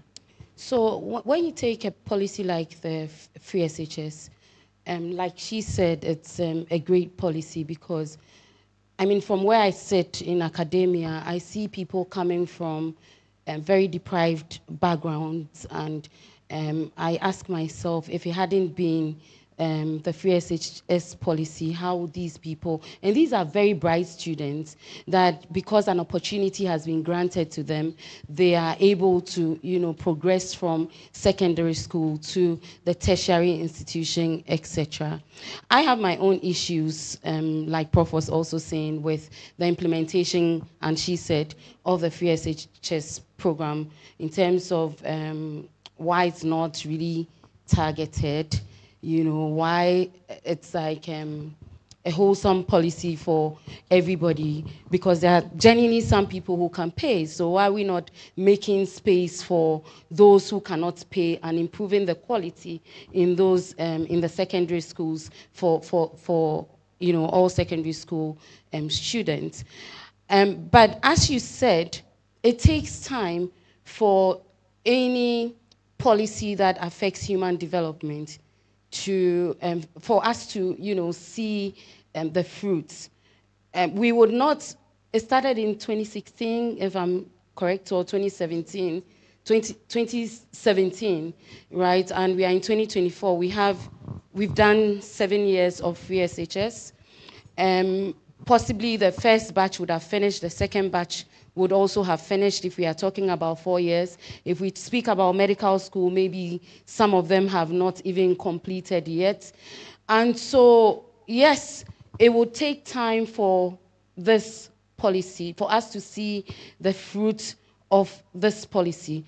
But then again, us seeing the benefits of a policy also depends on how well our labor market would be able to absorb them once they are done with school. So you can acquire all this knowledge from secondary school and possibly enter into the university, and after that, what? How prepared are they to venture into entrepreneurial activities if they are not able to enter the public sector? Is the public sector readily available to accommodate all of these people? That's one. Or do we have enough space in there, right? Which means that, as he said, entrepreneurship should be developed right from the beginning, so that people understand that they need to be able to create jobs on their own. These are things that we need to think about, whether the labor market is actually ready to absorb all of these people coming in. And if we don't put measures in place, then it's going to be difficult, because we are going to have all these people finishing tertiary, secondary school without job. That's obviously going to be increasing our unemployment rate. So as we are thinking about, getting people educated, we need to also figure out, and it's only when they find jobs that they would be able to reduce the poverty levels that we are talking about. So just coming up with a policy, free SHS, yes, fantastic projects. Like I said, I have my issues with the implementation. However, they should be able to enter the labor market. It should be flexible enough for them to be able to enter, so that we'll see the benefits that we have to see. Now, when it comes to planting for food and jobs, Ghana is still very much an agrarian economy, right? So we are more agriculture. Now, so you expect that if you have a policy like PFJ that is seeking to address issues around agriculture, you are going to be concentrating on the entire value chain. PFJ 1.0, I thought, was very concentrated on, should I say, the production side. In terms of marketing, right, I know that there's a section on PFJ that looks at giving ready access to markets for our farmers, but did this actually materialize? It's something that we have to go back to see whether it actually materialized, because it's one thing for the farmers to produce and another thing for them to get the market as well, because that is what is going to change their lives. But if the farmers are unable to get markets for the food that they have produced, right, that is going to cause some issues. Their lives are never going to be transformed, no matter how much money you pump into providing, let's say, credits. I know the Gesal project is there. It seeks to de-risk agric, which is fantastic. But after production, how does the farmer get the money that the farmer needs? It's something that we have to be looking at in the PFG too. Now, if you look at the agric sector, sorry, am I dragging? No, you go ahead. Okay. I'll let you finish. If you look at the agric sector, women also play a major role in the agric sector, and they do more of the processing, right? So if the intervention is geared towards the production side, what's happening with the women who are doing the processing as well? So having a policy that is geared towards agric should be targeted at every line of the value chain. And I think that is what is going to be transforming the lives of people and be taking them off poverty as we expect. Amazing, thank you very much. So it's really this idea of, there's quite a bit of focus on the input, but the output part, the MNE, which you mentioned earlier, is thinking through the whole thing, right? Whatever we are implementing at a process, not just about starting something and whatever happens, happens. Thank you so much. And I'll come to you, Gifty. So we know, right, that a lot of Ghanaians are feeling like the country is headed in the wrong direction. I'm curious, do you share that sentiment? And also, what do you think it would take for young people to be a bit more hopeful or optimistic about Ghana. And I'm also very careful to not put the entire population of young people on your head, because there are different kinds of people, and I'm curious to hear your thoughts. Okay, it's okay to put all of them on my head. Yes. So we are not going in the right direction. I think we have lost focus. There's still a lot more to be done, but we are not doing them right. I think that when it comes to unemployment, I'm very particular about unemployment because because it came out strongly in this survey. There's still, I don't know, there's still so much to be done. Unemployment persists. We have crafted this whole mindset about employment such that we feel like we are training young people to go to school, finish senior high, go to university, and then after that you'd find a white-collar job. It's not the case now. Now, when it comes to entrepreneurship, there are people that want to venture into entrepreneurship, but then where is the capital for those that do not have the capital? For rural women, probably there are people in rural areas that do not want to venture into agric, or they don't want to be farmers or something. But then what are the prospects for them? Let's say if they want to venture into entrepreneurship, maybe they want to start a business. What are the prospects for them? When it comes to local governments, the district assemblies or the local government at their level, the community level, do we have business advisory services within these areas? No. Not all the assemblies have business advisory services. It's just a few of them. So then they do not have access to the necessary information and resources that they need to make informed choices about their employable skills, or whether it's entrepreneurship or something. So then it leaves them hanging. When it comes to credit facilities, young people maybe want to venture into entrepreneurship. How are they able to access credit facilities for those that do not have the capital to start their businesses? Is there a ready market for what's the particular venture that they want to go into? Is there a ready market? There are so many questions that linger in the minds of young people when it comes to prospects after school. So then it becomes a problem, because you are just wondering what do you do next? Maybe you graduated with maybe you did information studies. Information studies, you have to be a librarian or something. But then, how many libraries do we have in Ghana here? So yes, so these are some of the issues. So I think that we have a long way to go, like I said. The governments, I don't know if they can create more employment avenues, but then I think that we need to put, like Doc and Prof have said, we need to ensure that there is, we need to start with this whole entrepreneurship thing at the basic level. It should be included in the curriculum.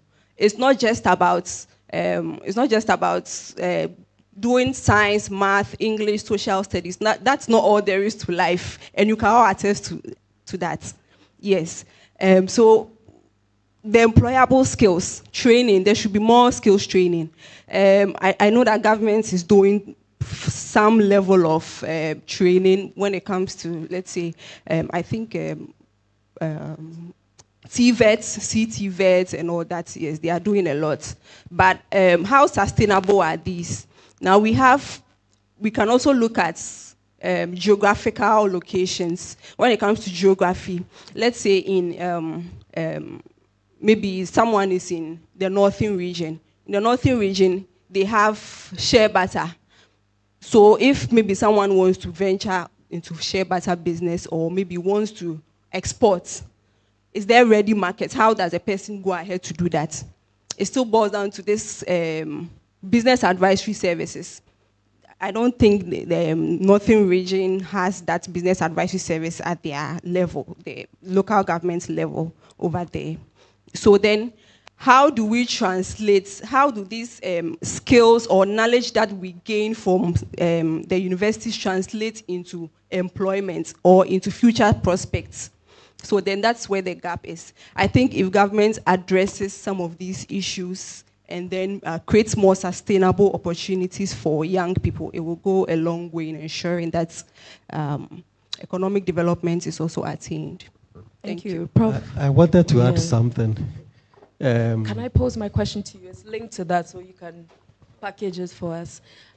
So we, as she said, right, and as the survey showed, fewer than half, basically are confident about conditions or the future of the country. I'm curious to know, what does this pessimism do for our broader sort of economic stability and growth prospects? And what are some ideas you might have around how government can restore this public confidence, right, in the ability to run the country? So I'll let you add that to yours. Thank you. Let me answer this question first, then I'll go to you're talking about public confidence. It's about credibility. If you decide to do, let me just use this analogy. If, excuse me to say, I'm not married, I have a girlfriend, right? And then I'm that inconsistent person, someone who is not very consistent. I say one thing, then a week or two later, I say something that is contradictory to the first statement I made, right? What do you think would happen to me? If eventually she would lose trust in me, such an unstable person. Are you getting me? So it's about your credibility in terms of the decisions that you take. Do you renege on do you abrogate what you said you were going to carry on to the very end? If you are found to be doing that quite often, definitely the public they will lose confidence in you. So it's the attitude of policymakers, right, that will make the public have confidence in them. It's more of credibility, it's more of consistency. You may have good policies, but somehow you realize that the decision I'm taking, I have 3 children. One of them is not happy because the other 2 benefit. She doesn't seem to like that because the outcome is not comfortable for her. So I say, hey, if she's not comfortable, then let me stop it. What is that? It's inconsistency. That makes the public lose confidence, trust, and confidence in policy makers. So it's the attitude of policymakers, right? Back to, just to add to what he said, she mentioned credit constraint, financial problems. I am thinking that the problem we have in the country has more to do with governance. Look at what happened in our financial sector. The problem was governance, corruption, not giving funds to those who need the funds, cronies. Okay, so I think we should think about the governance structure. If we have good governance, right, good leadership in the financial sector, and then also, even those who manage funds that are targeted at the poor, at those who are into artisanal, let me say small scale and micro businesses. And then it is diverted. What is it? So, these are so our number one problem is governance. It's not that we haven't had funds, we haven't had schemes over time, but the way we manage it. So I think that is where we should look at. Great, thank you very much. Okay, so at this point, I would like to open it up to the audience here. If you have any questions, please do, put up your hand and the microphone will come to you. I would also appreciate some help with somebody sharing the questions that are online, if there are any, so I can read them out. So, do we have any questions in here? Is there anybody that can run a mic, or do you want me to do that? Oh, you can start here. Okay, thank you very much. Thank you, Dr. Edem and your team. And then thanks to the panel for the great and insightful discussion. For me, I think I took a screenshot, so I just wanted to make reference to it.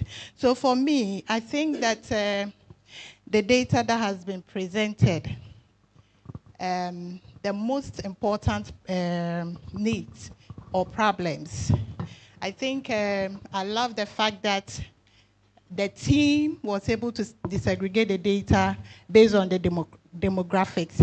And for me, it's a good thing. I say this because, speaking from the gender background, I've always advocated for the fact that before an initiative is done, before a policy is rolled out, we should conduct a gender-based analysis plus. That is where you actually get a perfect sense of what the people need. What are the people's priorities? And so I don't find it surprising that the youth would say unemployment, would rate unemployment as high. I mean, give a higher score as the most important problem. And then people between the ages of 56 and above would also talk about health and infrastructure. And this clearly makes sense that somebody within that age group, 56, has probably retired or retiring and has probably moved to his or her hometown. And this person will be battling with probably some health issues and will have to frequent the hospitals available. The policy of the National Health Insurance, does it provide services for the most important health challenges that the various age categories actually need? So I think it's a good advocacy issue that as development workers, as government, as local governance, we should always try to do some form of analysis to really understand what are the most important needs of the people so that our interventions will be targeted to that area. Thank you. Thank you very much for sharing that. I hope the Afrobarometer and CDD team are hearing that, so you take your applause.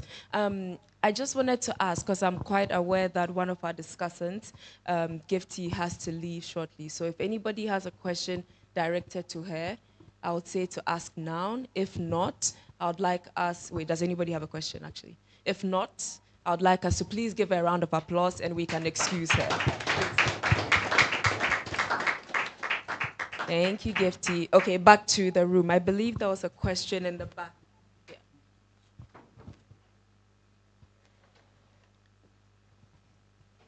Hello, George. Hi. All right, thank you.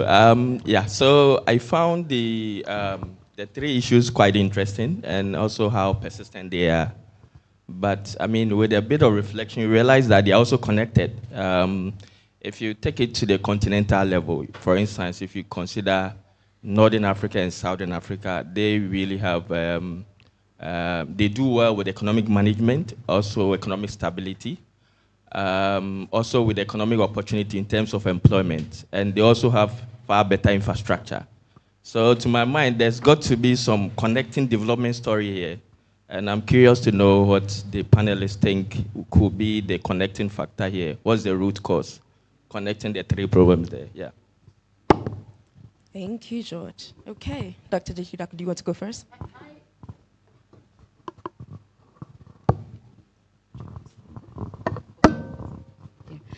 Once I was listening, the thing that was running in my mind had to do with management of the economy. Because I see that if the economy is managed properly, all our issues are going to be resolved.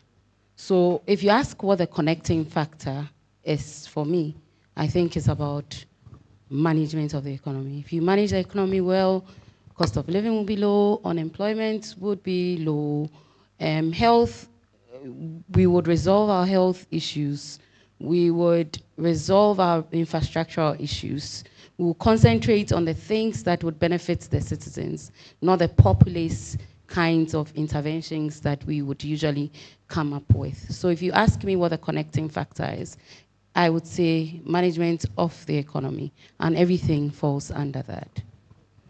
And I'm not saying, like we saw, let me also speak like Edem spoke, that it's about different governments. So I'm not saying management of the economy. Yes, I'm not saying management of the economy referring to just a particular government. It's with many governments, because like we've seen from 2009, the issues have been the same. To add to what she's just said, we must also have a bipartisan blueprint that no matter who comes into government, we all tap into the same pool. Your strategy may be different because you may prioritize certain targets or objectives. Right, some of them may be more important to you than others. But if we have that blueprint that we all tap into, I think that then there will be consistency, right? Not a situation where one group starts a project or some number of projects, then another group comes in, takes over, and decides to abandon those projects. We wouldn't get anywhere if we behave this way. But if we all respect that blueprint and we all decide to go by it, then no matter who is in government, if you finish, if you start something and you don't complete and I come, I would continue. Otherwise, we would be marking time as a country. Which clearly means that we should be working with a development plan. The governing of the economy should not be based on people's manifestos. I mean, their manifestos can have the action plans, but we should have a common plan that we are following. And that's why, and that clearly tells us that institutions should be made to work. The reason why in the developed countries things are working is because the institutions are allowed to work the way they have to work. So we should be, I think that we should be following a plan. And once we follow a plan, we would not run our country based on manifestos, but based on the plan that we have. No, that's a really great point, and it's one of the things I'm quite interested in. And more recently, I'm not sure if you've seen it yet, but if not, you could check it out. There's quite a bit of work being done around that with this Ghana Compact, which is work that's done by Dr. K.Y. Amwako, and it's this idea of setting a strategic vision that no matter who comes to power or whatnot, there are certain things that we've agreed on that we need to follow up on. So I completely agree that. Thank you for sharing your insights on that. Are there any more questions? Okay. Well, mine is not a question, but it's just a comment in addition to this issue of continuity. I think it's something that hit me hard when we did that analysis on those policies and programs citizens want whichever government comes into office to continue. I was just asking myself, for all these programs and policies, where are the legal backings? The legal framework missing. The only one with the legal framework is the yield levy, which people are saying scrap it. Which simply means that if even the next government wants to scrap it, it must go through legal processes. But for the rest, they can sit in their office and decide we are doing away with it. So it's a big worry. It's a big worry that, like you said, most of these policies and programs are crafted based on party manifestos, and so the other government sees it, and to them, it is your party manifesto. If you were able to complete it, fine. If you are not able to complete it, why should I come and fulfill your party manifesto for you? And then we do away with it, forgetting the fact that we have sunk resources, national resources into that program. And I think it's quite worrying. if, for instance, I look at the free SHS and I'm looking at the secondary level of education in terms of the demographics, I think this is the first time we are having such high percentage over there. And for me, that is the free SHS translating into that. Now, without a policy, you come, you change it. We experienced a similar thing when a previous government made it 4 years, SHS 4 years, another government comes. So we play politics with everything in this country. And at the end of the day, we sunk resources and nothing comes out. So for me, I think as a nation, we should start thinking along that line. I am happy with that idea of a national agenda, national development plan. It should be there. The key areas should be there. When you come into governance and you are thinking you want to focus on the economy, look at the key areas and the economy. What are we supposed to do? Pick those ones that you believe you can work with and go run with it. Another government comes, it also looks at the social side and picks something from there and works with it. Until we do that, we will always be going round in circle and we will never achieve anything. In fact, the most important problem, we just presented a limited picture. I have done some analysis from 2000 when we started asking this question. The top 10 issues are about 16 issues always appear in the top 10. Out of that 16 issue, 10 of them appears in all the 9 rounds. You can clearly understand, and I keep on asking myself, if citizens keep on saying unemployment, and we are just going around it, we are not solving the problem. So every now and then, citizens are crying for the same solution, and yet we are not finding that solution. I think this is something we need to sit up as a nation. Otherwise, we will have a huge challenge. And for me, this is the most interesting part, like Doctor said, interesting part, but it's also worrying me because these policies, any government can do away with them without recourse to parliament or whatever because it lacks the legal framework. Thank you. Thank you very much. Okay, I think we have a question there as well. My name is Livlin from the CSO's platform, and I came in late, but just to add to the conversation, I'll start off by Ghana's development agenda, which the National Development Planning Commission oversees.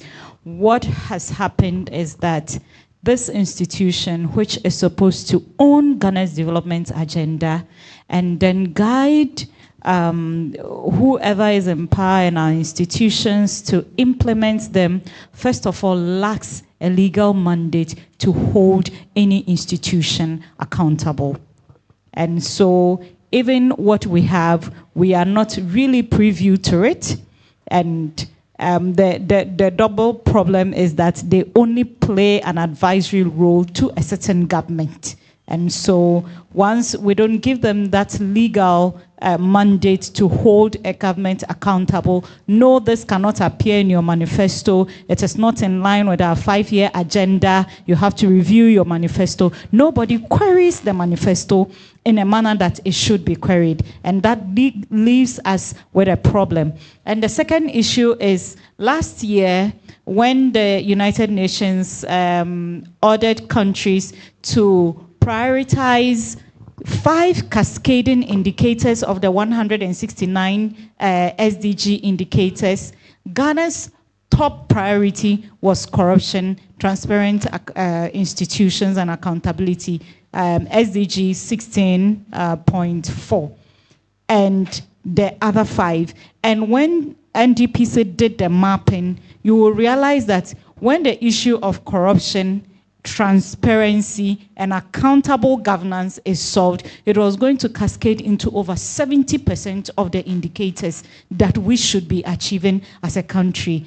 And yesterday, I asked the NDPC in a launch of the VNR report 2025, which they are just going to roll out, how are they accounting for those indicators that they have stated that we should be working on as a country? And so one issue is we can identify all the problems, but the institutions that should have the mandate to hold governments accountable and drive development, if we do not identify and empower them in a manner which we should empower them, then unfortunately our politicization of our economy is going to continue to play the key role and drive our development backward. Thank you.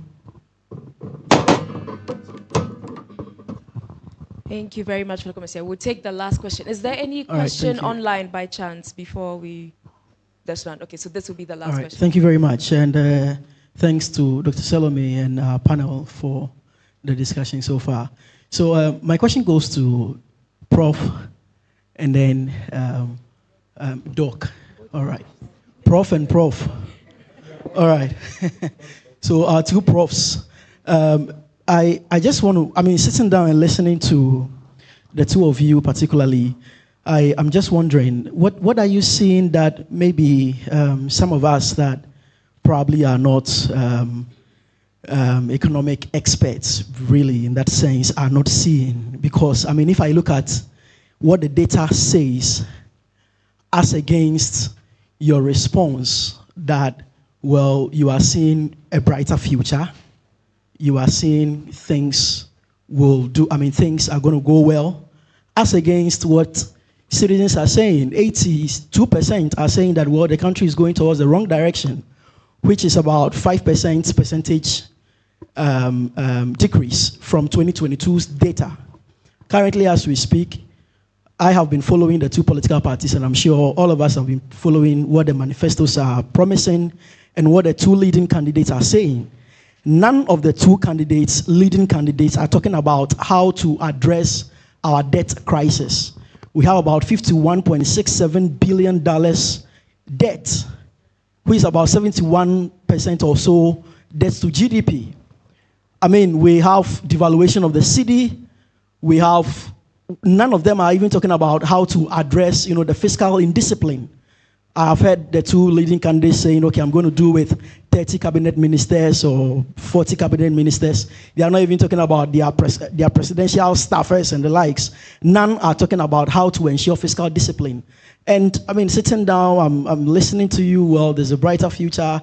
Really, what are you seeing that we are not seeing? Essentially, the fundamentals. Okay, I gave 1 second. I gave a Prof. caveat to 1 second, Prof. I just want to add a caveat. So, one of the things I'm hearing, and I also got asked this question coming here, is, you know, the wait, that word is a bit, the key indicators, because now you have to be careful if you say fundamentals, are not exactly translating. And so I think that's basically to add to your question, and we'll be excited to hear your thoughts and perspectives on that. So I like your question, and I'm saying that I gave a caveat to, you know, what I was seeing, and I said to you that if we don't derail the efforts, then we have a brighter future. That's what I said. And then I also added that if you go back and look at history, the data will tell you that during election times, we have often derailed our efforts. So everything I'm saying is based on what we have been seeing so far. Statistics from growth, which is what the economists would look at, the macroeconomic indicators, we would look at that and see how well the economy is performing, right? So you look at that, you look at the effort to sort of get inflation back to the level that it has to be, 8 plus or minus 2, which is what we know. We've managed to move it from, I mean, the country has managed to move it from 54, now we are 21. I'm not saying it's great, but some efforts have been made. And so what I'm trying to say here is that if we continue like that, if we put the measures that we have spoken about, because we've given certain solutions to our unemployment issues and many other things, right? If we continue like that, then clearly we see a positive outlook to how we believe the economy is going to be turning out. If we go back to how we were behaving before we went into the IMF program, then I'm sorry, we would not get that kind of positive outlook that we are looking at. But at the moment, except that for the depreciation of the currency, the macro indicators are pointing to the right direction. And back to your question, the ordinary person not feeling, yes, so when the macros are good, the micros will be good. Why do I say that? If we manage, one of the reasons why we have high interest rates is because, yes, you can never build a micro without building the macro. You see, so one of the reasons why, for example, interest rates are high, which is what you and I would be faced with, is because inflation is high. So if we want to tackle the high interest rates, we need to tackle inflation. You see, so once the macros are good, yes, it's going to take a while for it to reflect on the micros. But again, we should be able to sustain the gains in the macro so that it can trickle to the micro.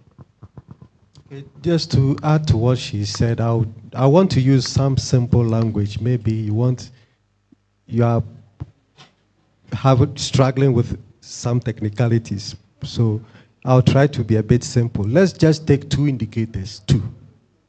One is expenditure rationalization. What do I mean by expenditure rationalization? That is, if government decides to just spend on productive projects, okay, decides to spend only or mostly or largely on productive projects and not care too much about impressing the electorate to come and vote for me.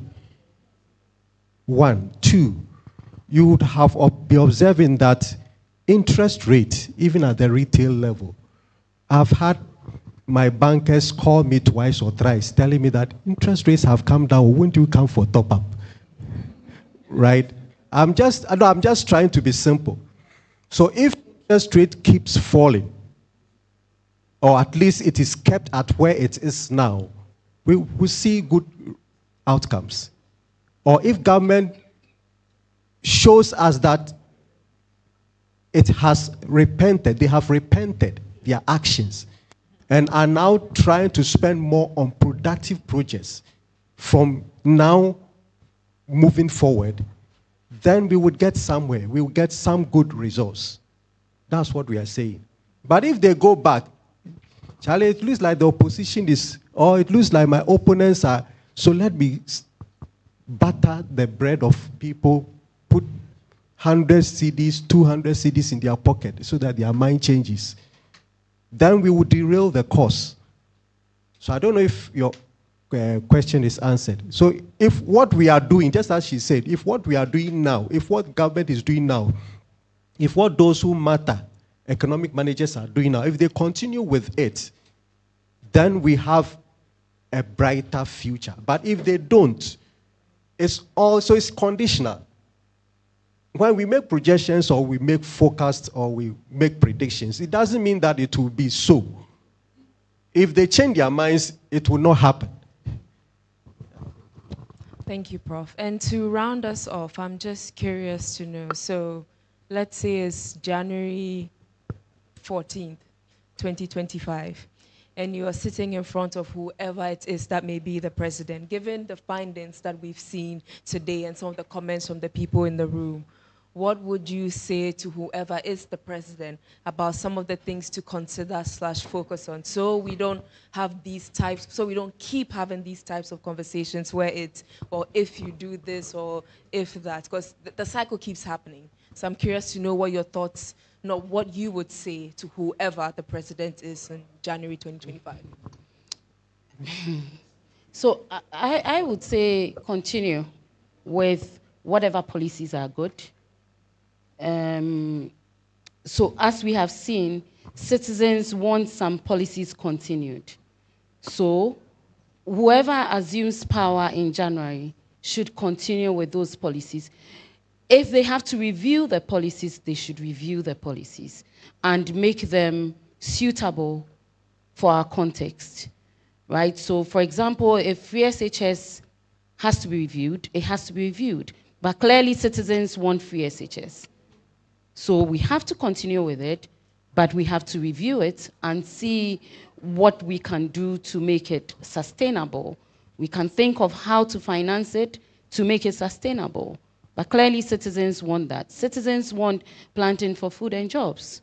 So whoever assumes power should continue with that. I would also say that any spending that is done should be done on the productive sectors of the economy. You don't borrow to consume. You borrow to spend on productive capacities. Once you spend on productive sectors, once you spend on productive sectors, you're able to pay off easily because it generates, it's just like you and I going to borrow from the bank and then we borrow to buy food.